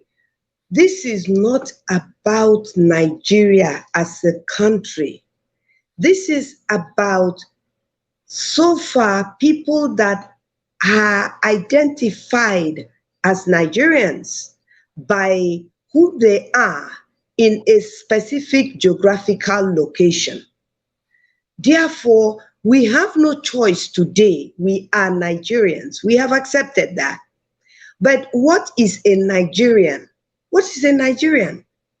A Nigerian is either an Igbo man, a Yoruba man, a Kogi man, whatever your ethnicity is. As long as you are in Nigeria, you are a Nigerian. But you cannot be a Nigerian if you are not a member of one of these ethnic nationalities. So what I'm saying, therefore, is that if we cannot, and it seems like we cannot, if we cannot live together, should we not find a way where we can agree so that we can live on our own? How many more people have to die? How many more people, how many more Christians have to be slaughtered in churches? How many more farmers have to lose their land? How many more people in Taraba State have to lose their land? Sister, let me again, to spoil, because it appears everyone on this stream agrees on the line of thought you're throwing. But let me play the devil's advocate once more. And if in playing my devil's advocate here, I will say to you, if what you're saying is to break Nigeria because there are such crimes, does it then mean that once you break Nigeria, such crimes will no longer happen? That people, people will no longer have engage in mass shooting. So can I answer that, Mazi? Yes, yes. Please, Mazi, I'm old enough to remember the Civil War. I understood the Civil War because I was in secondary school when it happened. And so even going back as far back to the Civil War, we cannot, oh God, we cannot believe or think that by some magic wand that war, that it didn't happen because of the reasons why it happened. It's not about criminality, Mazi. Yes, to do what these people are doing is a crime. But what I'm saying is that it has gone above what we call criminality, where somebody steals and you jail them. These are people wiping out other people, either because they are Christians or because they are from one ethnic nationality or the other. And what we're doing in Nigeria is pretending that somehow that this is a problem that is Nigeria. If it is a Nigerian problem, why are people not killing other people across Nigeria and taking over their land the way other people, some people in Nigeria are doing? Let us not pretend on the outside that somehow we are better Nigerians than people like me who are saying, my brother, I would rather find myself in a situation in River State where I know my enemy and I know who is responsible, and not find myself in a situation where unknown gunmen, what is the meaning of unknown gunmen, Seth? What is the meaning of unknown gunmen, for crying out loud? Now there is this comment from Papa Binani that he says it is better to break, we better break and let our own be killing us. At least that your own people were the one killing. So, but if crime is committed, aren't we? Is the issue not to tackle the crime that is committed as opposed to who killed you? Because if someone killed you, you're dead. You're dead. I mean, killing is killing. Okay, now. So I'm just being, because if I look at that argument, so is one happy Does it make it less, does it make the death less painful, knowing that you are killed by your own person? It doesn't make the death less painful, Mazi. But what is happening is that there is a feeling of helplessness. There is this thing about being persecuted. I think that's the right word. There is this thing about being killed because I'm a Christian. Okay, now, these unknown gunmen, why do they only go to churches? Is that the only place of worship in Nigeria, churches? Is that the only places of worship? Why do they only slaughter Christians? I think, I personally have issues also with even calling them unknown gunmen. I would probably prefer calling them terrorists, because that's what they are. They are inflicting, because, without gainsaying or anything. Though the line of calling on unknown gunmen is because of the press statement issued by the Catholic bishop saying that these were the people that came. But if not, it's nothing but, terrorist act. I think, Dubem, you want to say something? Yeah, Mazi, I would like to answer your question with that. I will always go back to what the Methodist head said. Because I don't want to believe that a man that age, with the kind of diverse people that he controls, will come and make all the statements that he makes if he actually wasn't telling what he had. I think crime, like the big auntie there said, is different from what is going on. People want to wipe you out and take your land, and somebody wants to steal your stuff. They're two different things. And the longer this goes on, they're kidnapping and they're getting ransom, they're arming themselves more and more. So what this tells me, and this is me, if you probably ask me, I'm always a bit like, I usually tell people I cannot live outside London. I like big cities, I like big countries, I like everything big, but it comes to a time that you begin to ask yourself, to what end? Because really and truly, what is going on here? Certain people believe that a certain land, belongs to them, even though they are not from there, and they're doing everything. They're doing everything to acquire this land, and they are not like, let's share, or they are not buying. Because a lot of people will also accuse Igbo people, but when Igbo people go, they actually buy, they pay for it.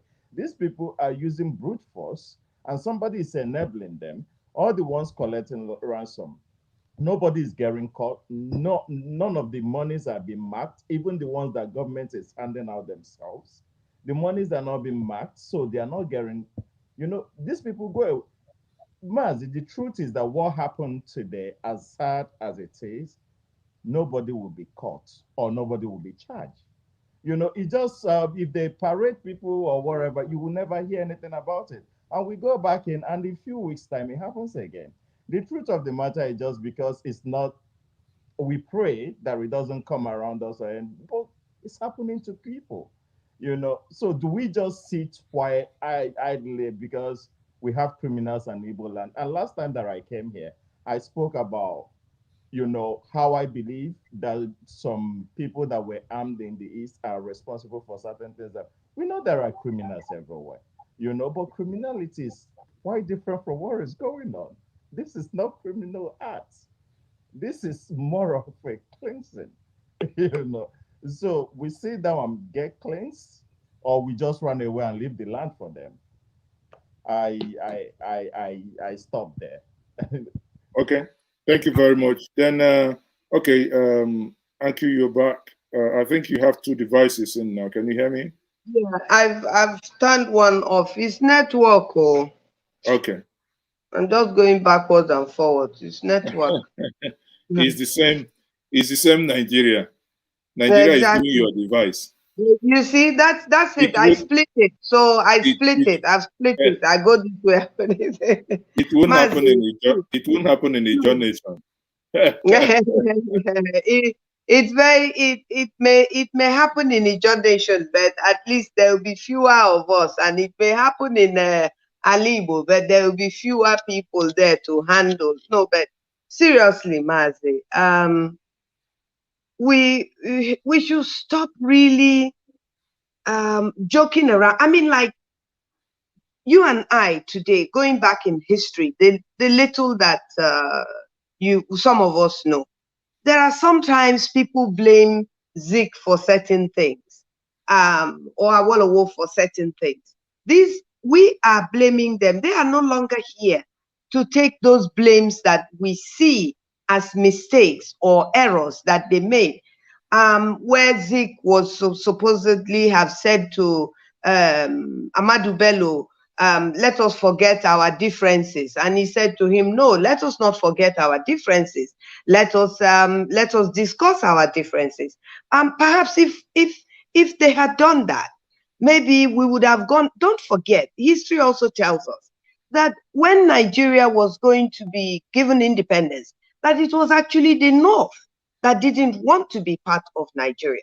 And the British had to convince them. So the fact that today some people are saying that it may be better if we go our separate ways. And I think what the problem is that some people think if we go our separate ways, that crime will still, of course, crime will continue. There's no crime in America, but is America not better than some countries? You know, so there is crime everywhere. There are criminals everywhere. There's criminality everywhere. People will take advantage of situations as and when it suits them.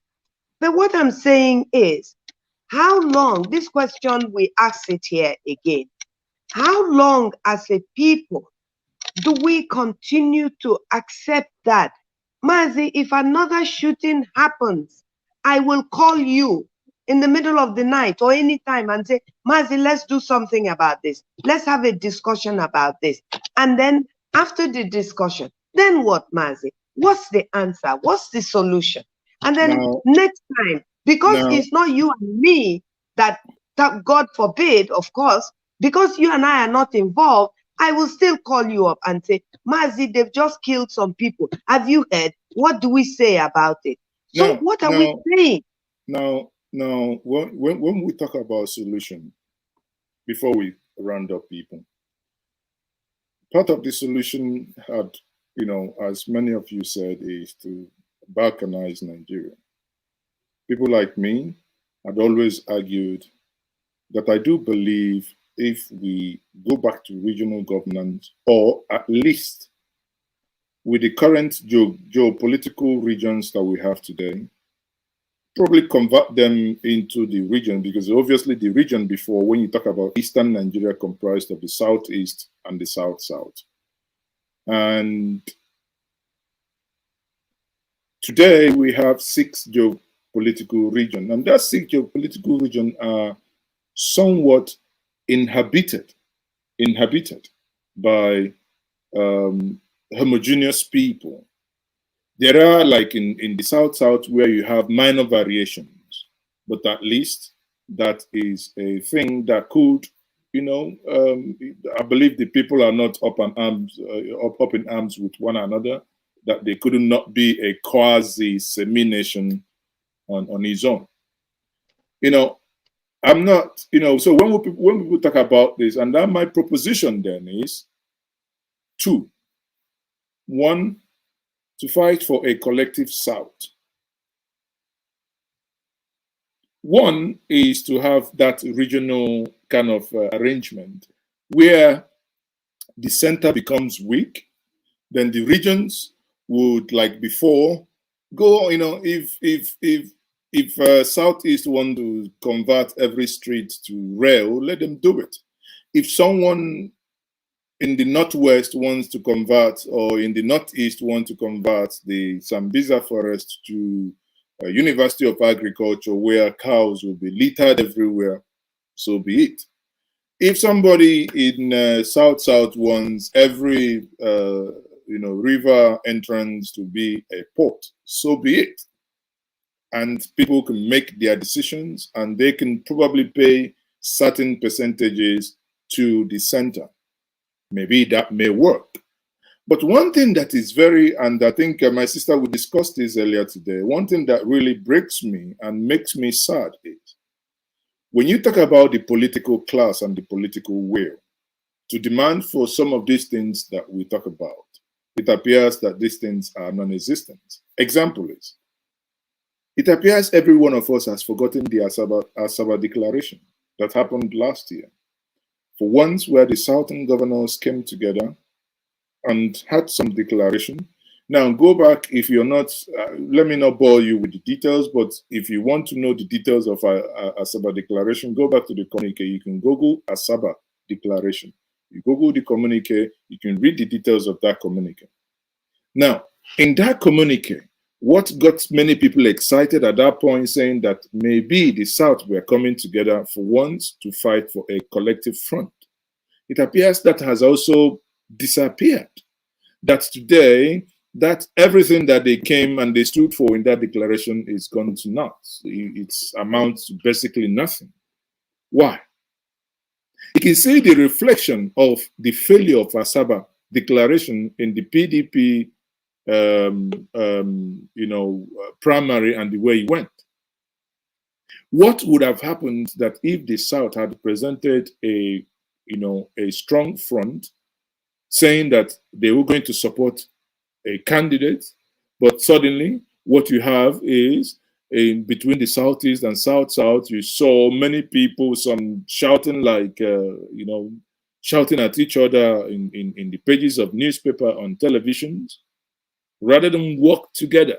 So does it then tell us that even this balkanization, that those that should be in the front, even in the restructuring of regional governance, that those that should be in the forefront of that are not ready to step up the game?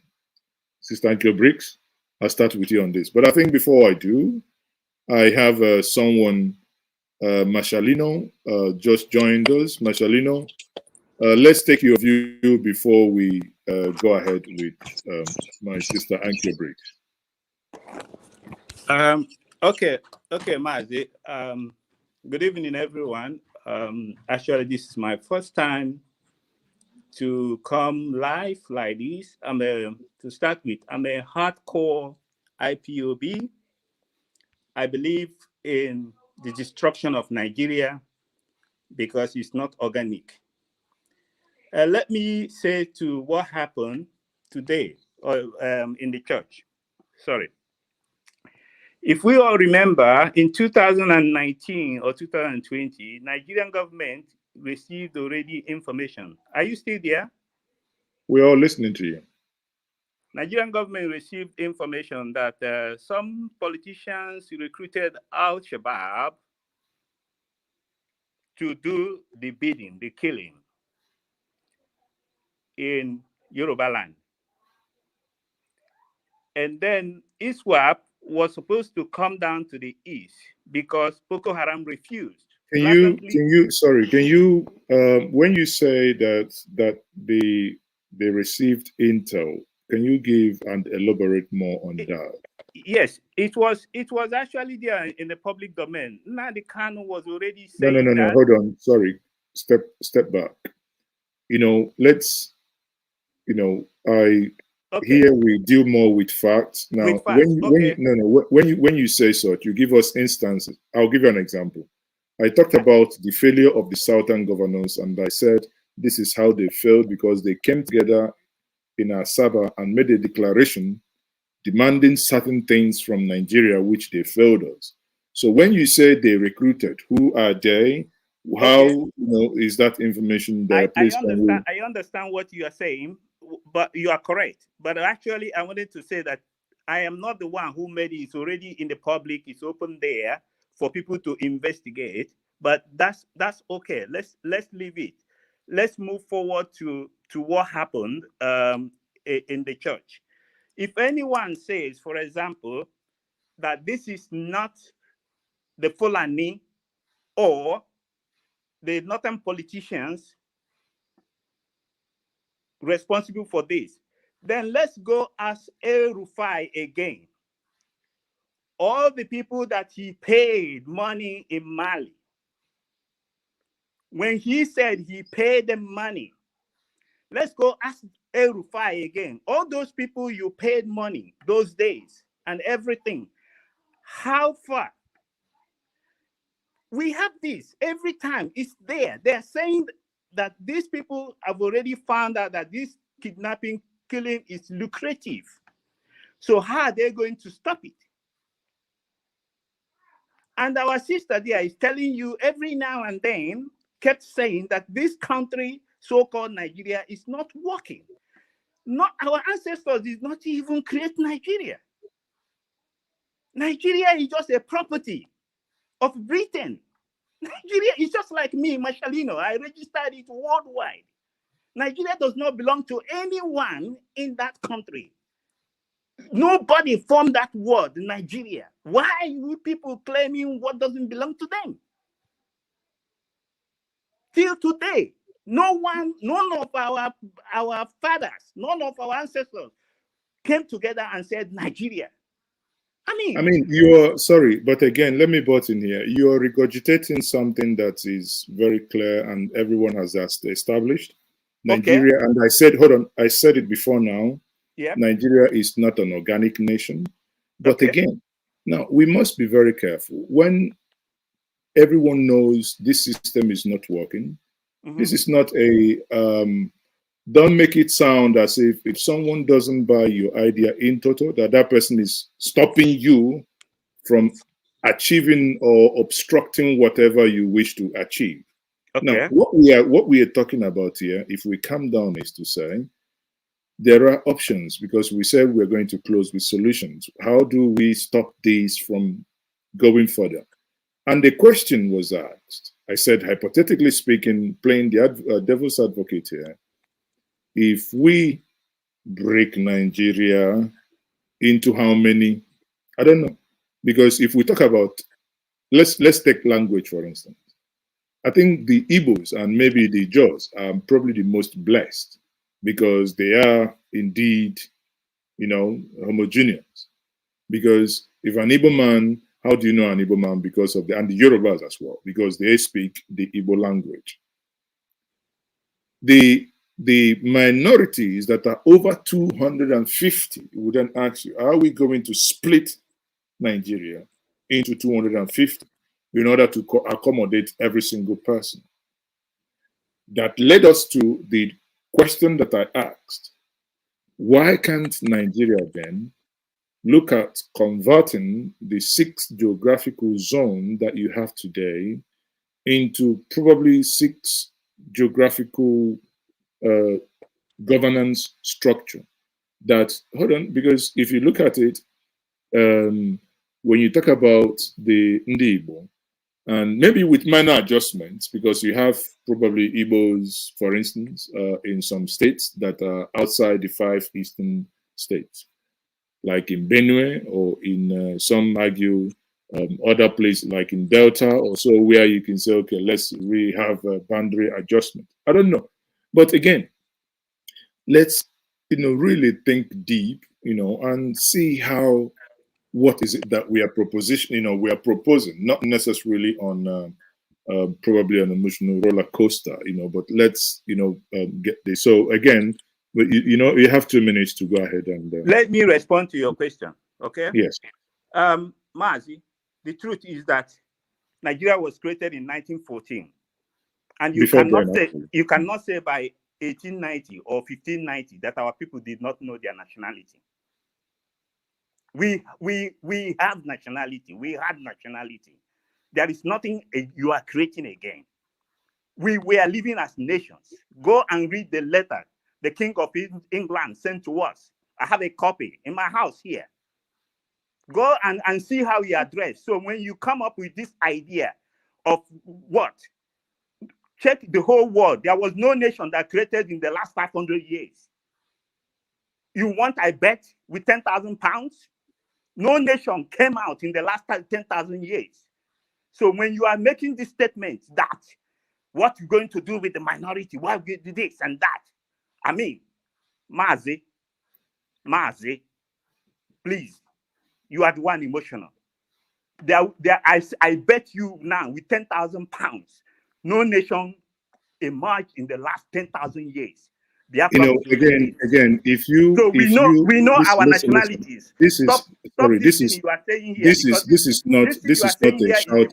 Is the problem why why No. This is people cannot exactly, just you see, simply exactly stand why up. sometimes some of you cannot be engaged. This is not a No, I'm shouting. engaged. I'm engaged. No, I you're just not, don't because want you are to. the only person, you are the only Yes. person on this stream that is shouting. Why? No. You are. No. So the question I'm asking you, if you Yep. calm down, the question I'm asking you Yes. is very simple. Now, we know that not only Nigeria that has this problem, Africa was balkanized by colonial masters, and the original boundaries known by our ancestors were all destroyed, right? And brought into, as you rightly said, I give it to you, brought into a system where it is a business enterprise. Nigeria, as we all know, is a registered company by the Royal Niger Company, right? Yes. And knowing this, however, let us also know that nothing on earth is static.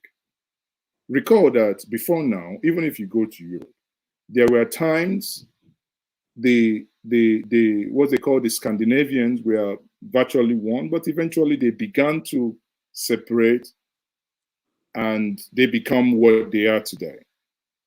Now, to a point after separation, there comes another angle to it when the European Union concept by Schuman began to come with the idea of merging these nations back again. But again, the only difference here is with their consent. And that is where Nigeria fails all these days, because the people were not brought together by their consent. People were brought together by fiat of someone saying, let us merge this, so that it will be easy for us to manage these people as a business empire. Now, here we are, and my sister said it, that Dr. Nanda Azikiwe, even if he was, the things they did before, we can all blame them. We can do whatever we can argue that they did right or wrong. But here we are. What are the propositions? In Igbo, they say that onye ma ofu nduru amaghị nduru, meaning he who knows only one road knows no road. If we put that into perspective, what are the options? Are there options that might cause us more trouble than less? Because again, where we are now is a case of negotiation and give and take. What is it that we can put to the table sorry, to reduce this level of madness happening? Sorry, 1 minute. I will just round up. Yes. Now, why is Nigerian government not listening to the voices of the people? See, now in Yoruba, I can tell all the people in the Yoruba land, they're now calling for Odudua. And they know that most Biafrans want to live. In any civilized world, or if you're a leader, you only need to listen to the demands of the people if you really want to. So the question is not about how do we live.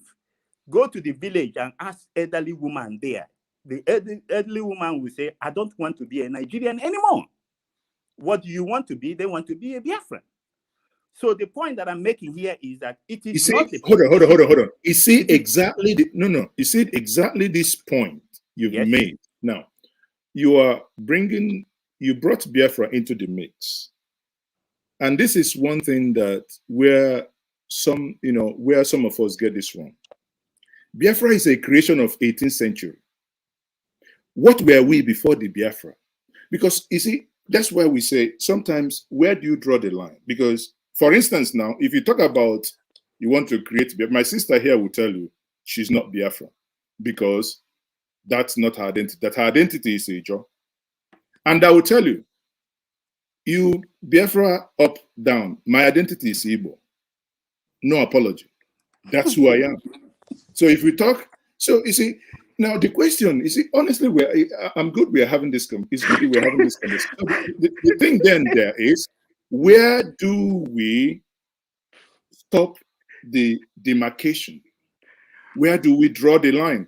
That's why sometimes it's not, listen, it's not also cowardice. It's not cowardice. And that sometimes when people who are not deep thinkers will begin to say, this is one Nigerian is, this is what. Okay, hold on. It's also not cowardice for people to propose to have a regional government the way we had it from independence, but today, because things were changed after Midwest region was created, because things have changed, if people then propose, can we, because of these changes, move and convert these 6 regions into, or 6 geopolitical regions into economic regions as well? Okay, Mazi, to respond to this question is that my sister from a job, the Nigerian government, nothing stopped them from carrying out a referendum. They can as well, a referendum, they can as well decide. So it is not something we will keep on with hypothetical statements saying, what if? The simple thing is carry out a referendum. If they want to be a job, nobody is forcing them. But the question then is, the referendum it's been being demanded to the point that even the Arewa committee report put it on the APC restructuring agenda, yet the government refuses. What then do you do? Yes, you destroy yourself. And that is why they are killing now. So that is why they continue to kill, because they are desperate. They are very desperate, like my sister has been saying, they are very desperate to take your land, to intimidate you. This is exactly what they did when they were doing it in Southern Kaduna. We said it was in Southern Kaduna. When they brought it to Benue State, we said it is in Benue State. Now it is in fact, it will come to our bedroom. It will. Okay, thank you. We Thank you haven't very seen much. anything yet. Let me bring Thank you. Briggs here. Thank you very much. Thank you. So, Thank you. You know, what's your take? You've obviously had the conversation so far. What's your take on the on that now? Is that for myself? No. I'm asking as Sister Briggs. Okay. Let me step back a bit. You're talking about the fact that the Southern governors came together and made the declaration, Asaba declaration.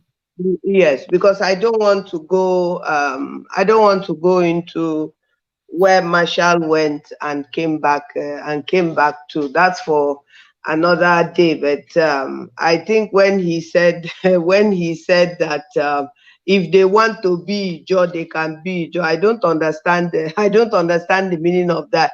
The issue of referendum is that before you can conduct a referendum, you yourself have to want the referendum. And everybody have to. I am very much for a referendum in Nigeria, across Nigeria. The ethnic nationalities in Nigeria have to opt into having a referendum, so that Yoruba people should have a referendum, Ijaw people, Shekiri people, Urobo people, so that they can decide what they want. What cannot happen in Ijaw land is that there is nobody outside of Ijaw land that will come and decide whether we should have a referendum or not. It's Ijaw people that will make that decision. Now, moving to the declaration of the Southern governors.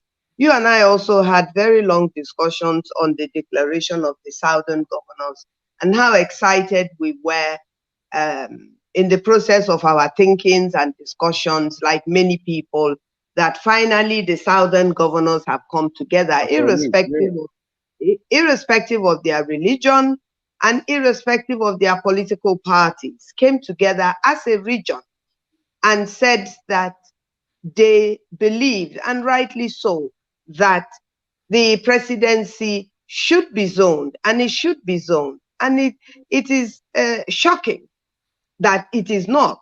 It should be zoned to the south.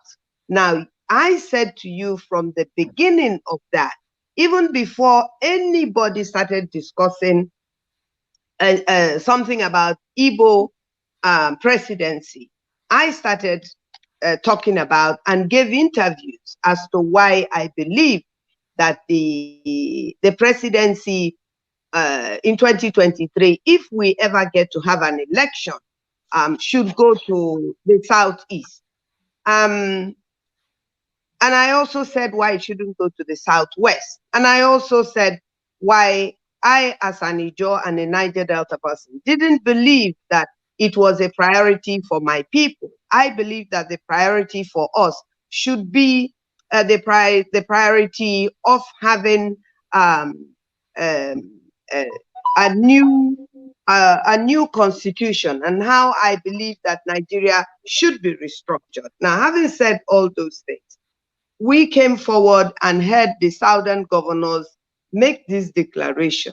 So it is shocking, as I have said, that the Southeast, most of the states in the Southeast, preferred political party is the PDP. Abia votes to PDP, and other states. Definitely the Niger Delta states, where I come from, is and was a PDP preferred state voting until what's his name, Adams Oshomole, became the governor. So in terms of where we prefer to vote, I am shocked that the southern governors ended up after shouting and making a declaration that it must, using the word must, and which they were attacked for by Arewa and many other northern groups, that they actually, PDP as a political party, now decided that there was nothing wrong after all in the presidency being zoned on the PDP of all parties to the north. So what on earth made the southern governors to decide that the presidency must come to the south? And so for me, it shows that we don't have politicians that can make decisions on behalf of the people. The politicians we have in the south, the politicians we have in my own region, let me stay with my region now, are not bold enough and strong enough to make a decision in the interest of the region that will give us what we want. What are those things we want? We want a restructured Nigeria. We want a Nigeria where everybody keeps what he has. We want a Nigeria that is federated. Now, if we fail to achieve any of these things, then I see no reason whatsoever why we, the people, cannot make up our mind, whether you're Igbo, whether you're Shekiri, Urobo, Efik, whatever, Ijo, whatever you are. I see no reason why you cannot make up your mind that if you cannot stay, if you are not able to stay in a marriage that is likely going to take your life, then to save your life, you have to leave that marriage. And that's where we are in Nigeria today. I know, I believe, I experienced the war. I keep saying to people, my grandmother, my my father's mother is from Arochukwu. I cannot deny that, neither can I wash it away. Now, having said that, and having owned up to that, my father is Ijo, my mother is British. So I have so much connections to my roots that nobody can take away from me. That's how God made me. Now, I have a choice to be all of these things, or one of these things, or two of these things. So all I'm saying is that as a person, and I've started making this conversation now for about 2 years now, as a person, I believe now that it is not possible for my people to survive, for their future to be guaranteed in a country called Nigeria. It's not possible. And why is it not possible? It's not possible because Nigeria as a country takes away what's in my land and shares it as it likes. Nigeria as a country does what it likes amongst the people that were forced into Nigeria. We were forced into Nigeria. Nigeria was not discussed Our ancestors did not discuss Nigeria. It was forced on us. We've tried it for 100 and how many years? 1914, 108 years. It has not worked. So if it has not worked, is the answer that we stay and die in Nigeria? Or is the answer that we go our separate ways? And who are these we? We are the people that make up Nigeria. Whether you are 500,000 or you're 50 million, you make up Nigeria. And so you have to decide. We have to decide. Ndi Igbo have to decide. Yoruba people have to decide. What is in our best interest and in our future? But the question I would still want to ask you is, in these decisions, because these are conversations that keeps happening, yet, people have been demanding referendum since time immemorial, since 19, God knows what, before even the 2014 conference report, even during the time of Nedeko. Yet, these requests are not being heeded to. The only time an attempt was made was during the Arewa APC committee on restructuring. But after that, everything dies away.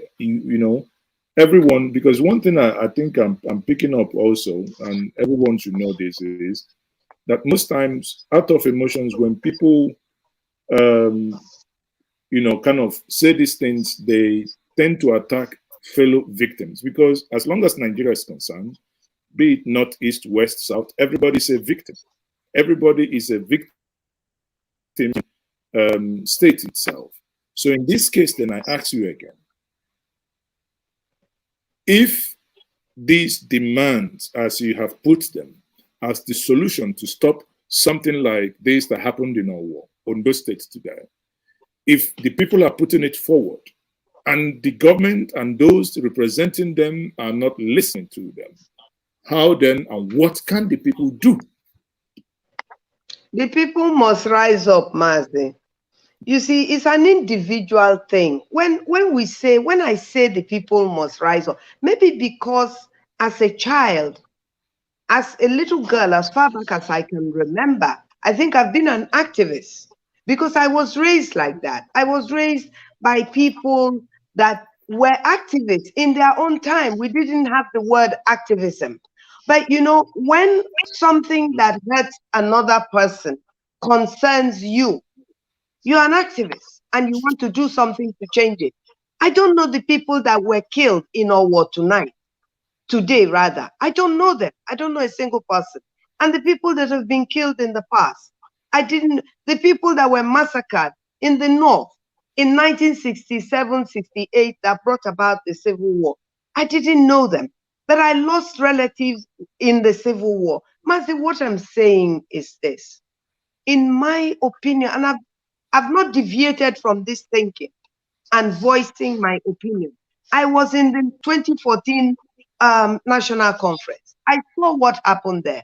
What is playing out in Nigeria today played out on the floor of the 2014 National Conference, because that was the conference that came close to calling for the dividing of Nigeria, because the recommendations that were made were going along those lines. But you see, the 1999 Constitution does not allow any of these novelties, as I call them, desires that I have, that I want for each and every person, including my own people, to live at peace by themselves. And if they want to kill themselves, then that's their choice. But to be in a country where somebody else can get up and kill you at free will and get away with it is what I do not accept. Mazi, I keep saying it over and over again, that if we are not able as a people to rise up, if Ndi Igbo are not able to rise up like it was done in the past and make a demand on themselves to make a decision, or Ijaw people to make a decision for themselves to stop people taking their oil. Just very quickly, Look at during Obasanjo's time, when the Ijos went into the creeks and stopped the flow of oil coming out of the creek. This country, the oil companies declared a force majeure because they had reduced the economy to that extent. And why? That's because the economy is in our belly. So what I'm therefore saying is that we have options. Why are we thinking that there is no option? Even if that option is just to say, I no want again.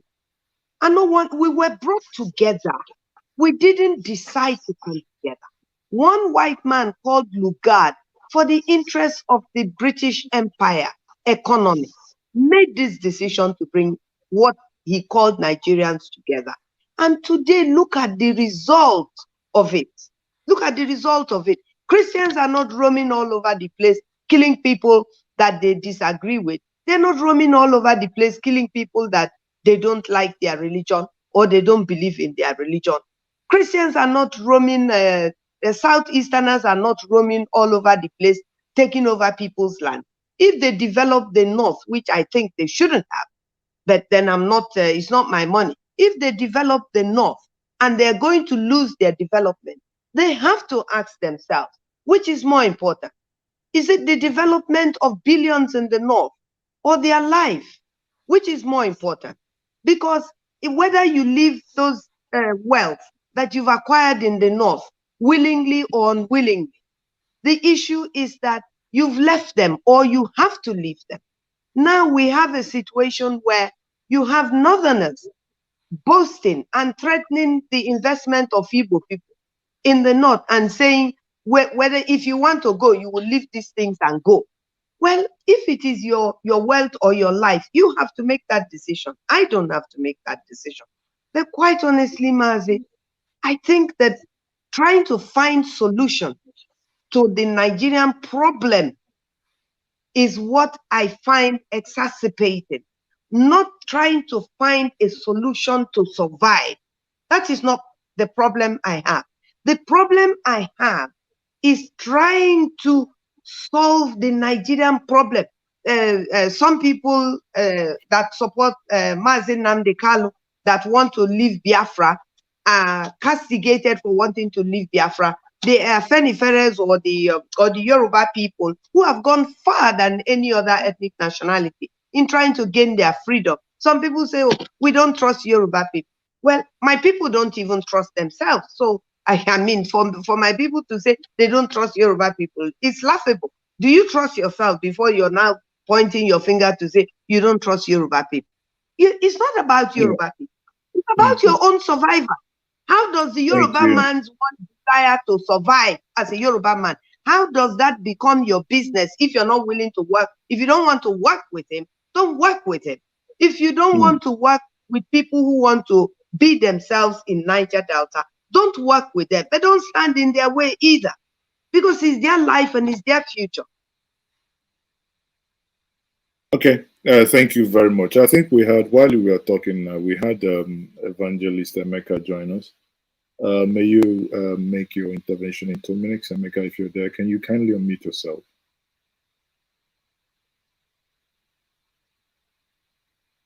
Unmute yourself, please. Okay. Emeka, unmute yourself, please. We can't hear you. Oh, my name is sorry, let me use a. We can hear you now. Go ahead. Go ahead. We can hear you. I say my name is Evangelist Emeka. I'm calling from Spain, and I've been following this television for a very long time, and I see that you are making commitment to see how the nation can move forward. Yeah, we've been talking about what is going on in the country, in Nigeria. And sometimes, like we say, the victims are blamed. These northerners, these herdsmen, or these Amajeris who go about killing people, most of the time we concentrate on condemning them or accusing them of committing these heinous crimes. But the fact and the truth remains that the people who are responsible for some of and most of this crime are the politicians we are praising today, who are in the north, whom we see, we know them, because they kept all these children and all these people as instruments of war. They will use tomorrow to conquer the south, to carry out their heinous plans and crimes against the people of the south. I think the time has come, like our sister rightly said. In fact, she's been a wonderful woman. I've been following her on Facebook. I've been listening to her for a very long time. And I know the commitment, the comments she makes about our own people, the sufferings that we are going through. And it's very important for people like this to speak. Those that have the voice to speak for the voiceless is very, very important. And she said something about what happened at Owo today, which is very sad, very, very sad. And it is right time that we come together. We, the Southerners, come together to do something. Yes, the Yorubas, we, the Igbos, we say we don't trust them. Like she said, I was very happy to hear that coming from somebody from our own side. Now, the Yorubas have been silently and quietly building their nation without anybody knowing what is going on. The Yorubas are the only nation in Nigeria that are ready for independence, that are ready to separate from Nigeria. They have everything prepared. They are just waiting for the time for them to move. But we Igbos, for example, I am an Igbo man, we've been thinking and fighting and quarreling each other over the issue of Biafra or getting our independence and being separate. But it has not happened. We are not taking it serious. So I think it is right time we know where our mistakes are coming from. That is when we'll be able to rectify things, to move forward. Thank you very much. Thank you. So before we round up quickly, Mani, you wanted to say something before now. Yeah, and I want us to, I want us in our conclusion, I want us to also address the failure of the Southern governors to, the yearnings of the Southern people to give like this concept of a united South. So, Mani, you have the floor. Yeah, I was gonna say the Asaba clarification. I wasn't particularly expecting much, even though there was a lot of information in there that seemed to suggest they all of a sudden grew backbone. But to me, it was just a paper, because at the end of the day, they started to pretend they had a backbone because there was a personal interest there, and I knew once a situation where their personal interest was always gonna overweigh what the people's interest will be. So I didn't have that confidence in that particular Asaba declaration. So, and also on the point of the sixth geological zone of Nigeria, that was put together by the military themselves. So now expecting that that sixth geological zone to be how we actually formulate Nigeria and going forward, I don't think we should go by that either. I think we should actually go back to what, because at the end of the day, when you're trying to find a solution to a problem, you always go back to where you initially start from. Our initial constitution dates back to 1963. 1963. So to me, finding a solution, you go back to see where you were. And then exactly. We can then... let me interject here. I like the idea of saying you go back to 1963. At some point in time, I was of the opinion that we go back to 1963. But thank God I also have my sister Ankyo Briggs here, who would also disagree that 1963 goes back to the old Eastern region. That now is no longer the old Eastern region. And there are people within the South that said, no, we would never get to 1963.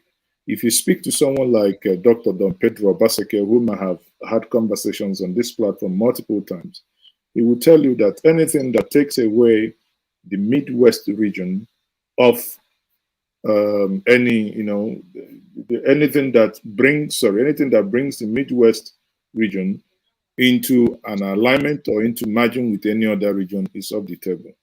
So therein lies therein lies the challenge we have. Because Yeah. again, if we are okay, sorry, go ahead. Yeah. When I say we go back, I'm not saying we go back straight default to the exact constitution because it's not particularly going to be applicable. You can go back to that constitution and then amend to fit. Because if we obviously from the initial constitution we had a Midwest. I'm part of Midwest because I'm from Edo, right? So if we then go back, we can then adjust the constitution and then review the constitution and put it to people where we can then people can vote on what is applicable. But at least we're going to have a constitution that covers what people actually agreed on, rather than continuing to have this 99 constitution, which is never was never put together by the people in the first place. Because at least we have something to work with. 99 constitution is not of the people, and then wanting a solution from that is we're never going to get anywhere. Thank you very much. So, Dubem, you've been listening all this while. Now we are rounding up. We're looking at what would be the best way to, solve these things that these type of killings that we do see, like what happened in Ondo, that you do, that we structurally solve that problem. What's your take? I really wish that I have a solution that I can offer here and they would just magically do it, because the sad thing is that we already have the people that we have occupying positions that should have been pushing for the extent, like in the days of Ojukwu and the rest of them, people that were a bit selfless. You could interpret their action whichever way you want, but they were looking out for their people.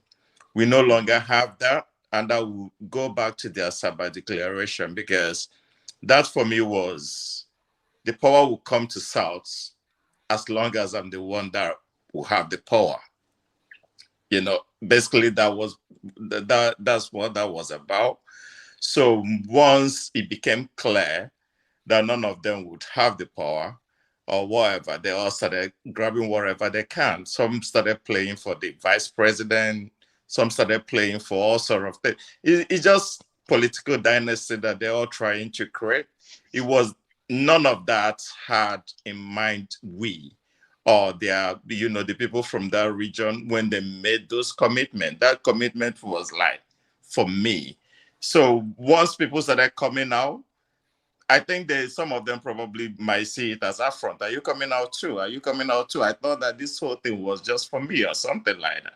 So they started misbehaving, and they not probably knew, there are, as usual, there are our greed or whatever will kind of get us exactly to where we are today.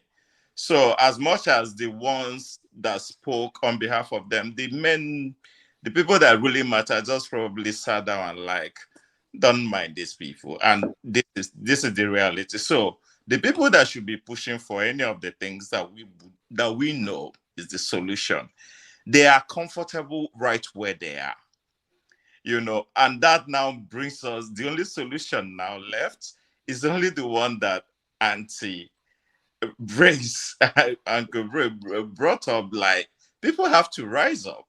I'm not even the kind of person that if there's a protest, but the truth of the matter is that people really have to rise up, because that's just the only solution. I can't see any other thing that will make these people do anything that remove this power from them, because they already know they're taking the model that the British use in running that country as a business. They all don't believe in Nigeria. These people are not Nigerians. They have foreign passports. If they don't, their children does. So these people are really not even treating that country like they know that it's going to one day will blow up. And you could see it when ENSA started. They thought that was it, and they all started panicking. And they all had to do, take extra, the kind of measures that they took to make sure that they went it. But they know it will come again. It might not come in the form of ENSAS. It will come again, and they're doing everything to make sure that when it comes, if they see that they can't quench it, they all disappear. So what do we do? I don't know. I really wish I know. But I think at least going to restructuring, and that's where sometimes it looks like, because I have a lot of brothers that are into IPOBs and everything. That's where it looks like I disagree with them a little bit, because I do know that everything that they want, I want. But I also know that the reality of that happening today, tomorrow, is not very realistic. So I'm like, you could start from somewhere and work your way up somewhere. And that is why I would tell anybody that is out there, vote for a different politician this time around. Just maybe we can get a politician to commit to as much as. Thank you very much. We are way out of time. We are now over 2 hours. 28 minutes there, and sadly, I do have another meeting to join now, so that will be the much we can take. But people, let me end with the following. One thing we have to know that the Nigerian system hasn't favored any of us, and none of us enjoys this system. The system, the Germans will say, is kaput, is broken. When we look at the death that has occurred in Owo, where fellow citizens were mowed down, their crime is that they attended a church on the day of Pentecost, and their lives cut short. Children, little children, their lives taken away from them. Then you ask yourself, which nation does this, that something like this happens within the hours that this has happened, and no one until this moment, is about 3 minutes to 10 o'clock right here, no one has been apprehended. And the sad part of it is that very unlikely that anyone will be apprehended. Then you ask yourself, for how long will this incapacitation, if we go by the words of the governor of that state, that these are men trained in Libya, but they are from Mali, and they've come into a sovereign nation, quote unquote, and committed this act, and there appears to be no headway and no declaration of riot act to them. It leaves people to believe and to think that there is an orchestrated plan, and rightly so. Why wouldn't people then believe that there is a plan that is orchestrated to do certain things this way, when those that they have yielded their sovereignty by way of social contract has not lived up to expectation of protecting lives and properties that they swore in the so-called constitution to uphold? Isn't that a tragedy? That in the year 2022, people still will be scared to go to church for the fear of probably someone walking in with automatic weapons and taking them down. On this platform, we use this as an opportunity to call on the Ondo state government not to rely on the federal security services in trying to find out and getting to the root of those who took the lives of his people. Here we say that our heart goes out for the families of those who lost their loved ones. And by closing, we say, may their souls rest in peace. And may those who committed the evil act, may they never know peace. And may peace not be their portion in the Nigerian parliament. On that note, I say it has been a very fantastic evening this evening for you to join me from all over the globe, and all the suggestions you've made, all the conversations, and that we have this evening proposed, and solutions therefrom. It has been an enlightening evening, And I appreciate every one of us, no matter where we stand. Now, to those of my brothers and my sisters who are online, the online commenters, again, I will ask us and beseech us to take it easy. Again, in life, there is not only one way to solve crisis. There are ways, but no matter what, most time when we say action, we need action, we'll go, we'll do this, and say, listen, come on, people. There has never been any war that you go into that doesn't end on a round table, square table, rectangular table, but it ends up in a table where issues that probably should have been talked about, discussed ab initio, will still come back and discuss. This has happened over history, time and time again. If that then be the case, question from me will be, why do we then have to war if there is an opportunity for us to eventually judge and get something that we all want? Because dice it, cut it, bleach it, one thing is very clear. The Nigerian system, the Nigerian structure is not working for any of us. All we do is to find a better way that can fit all of us. On that note, I will say good night, everyone, and thank you once more, Mazes. Okay. Bye.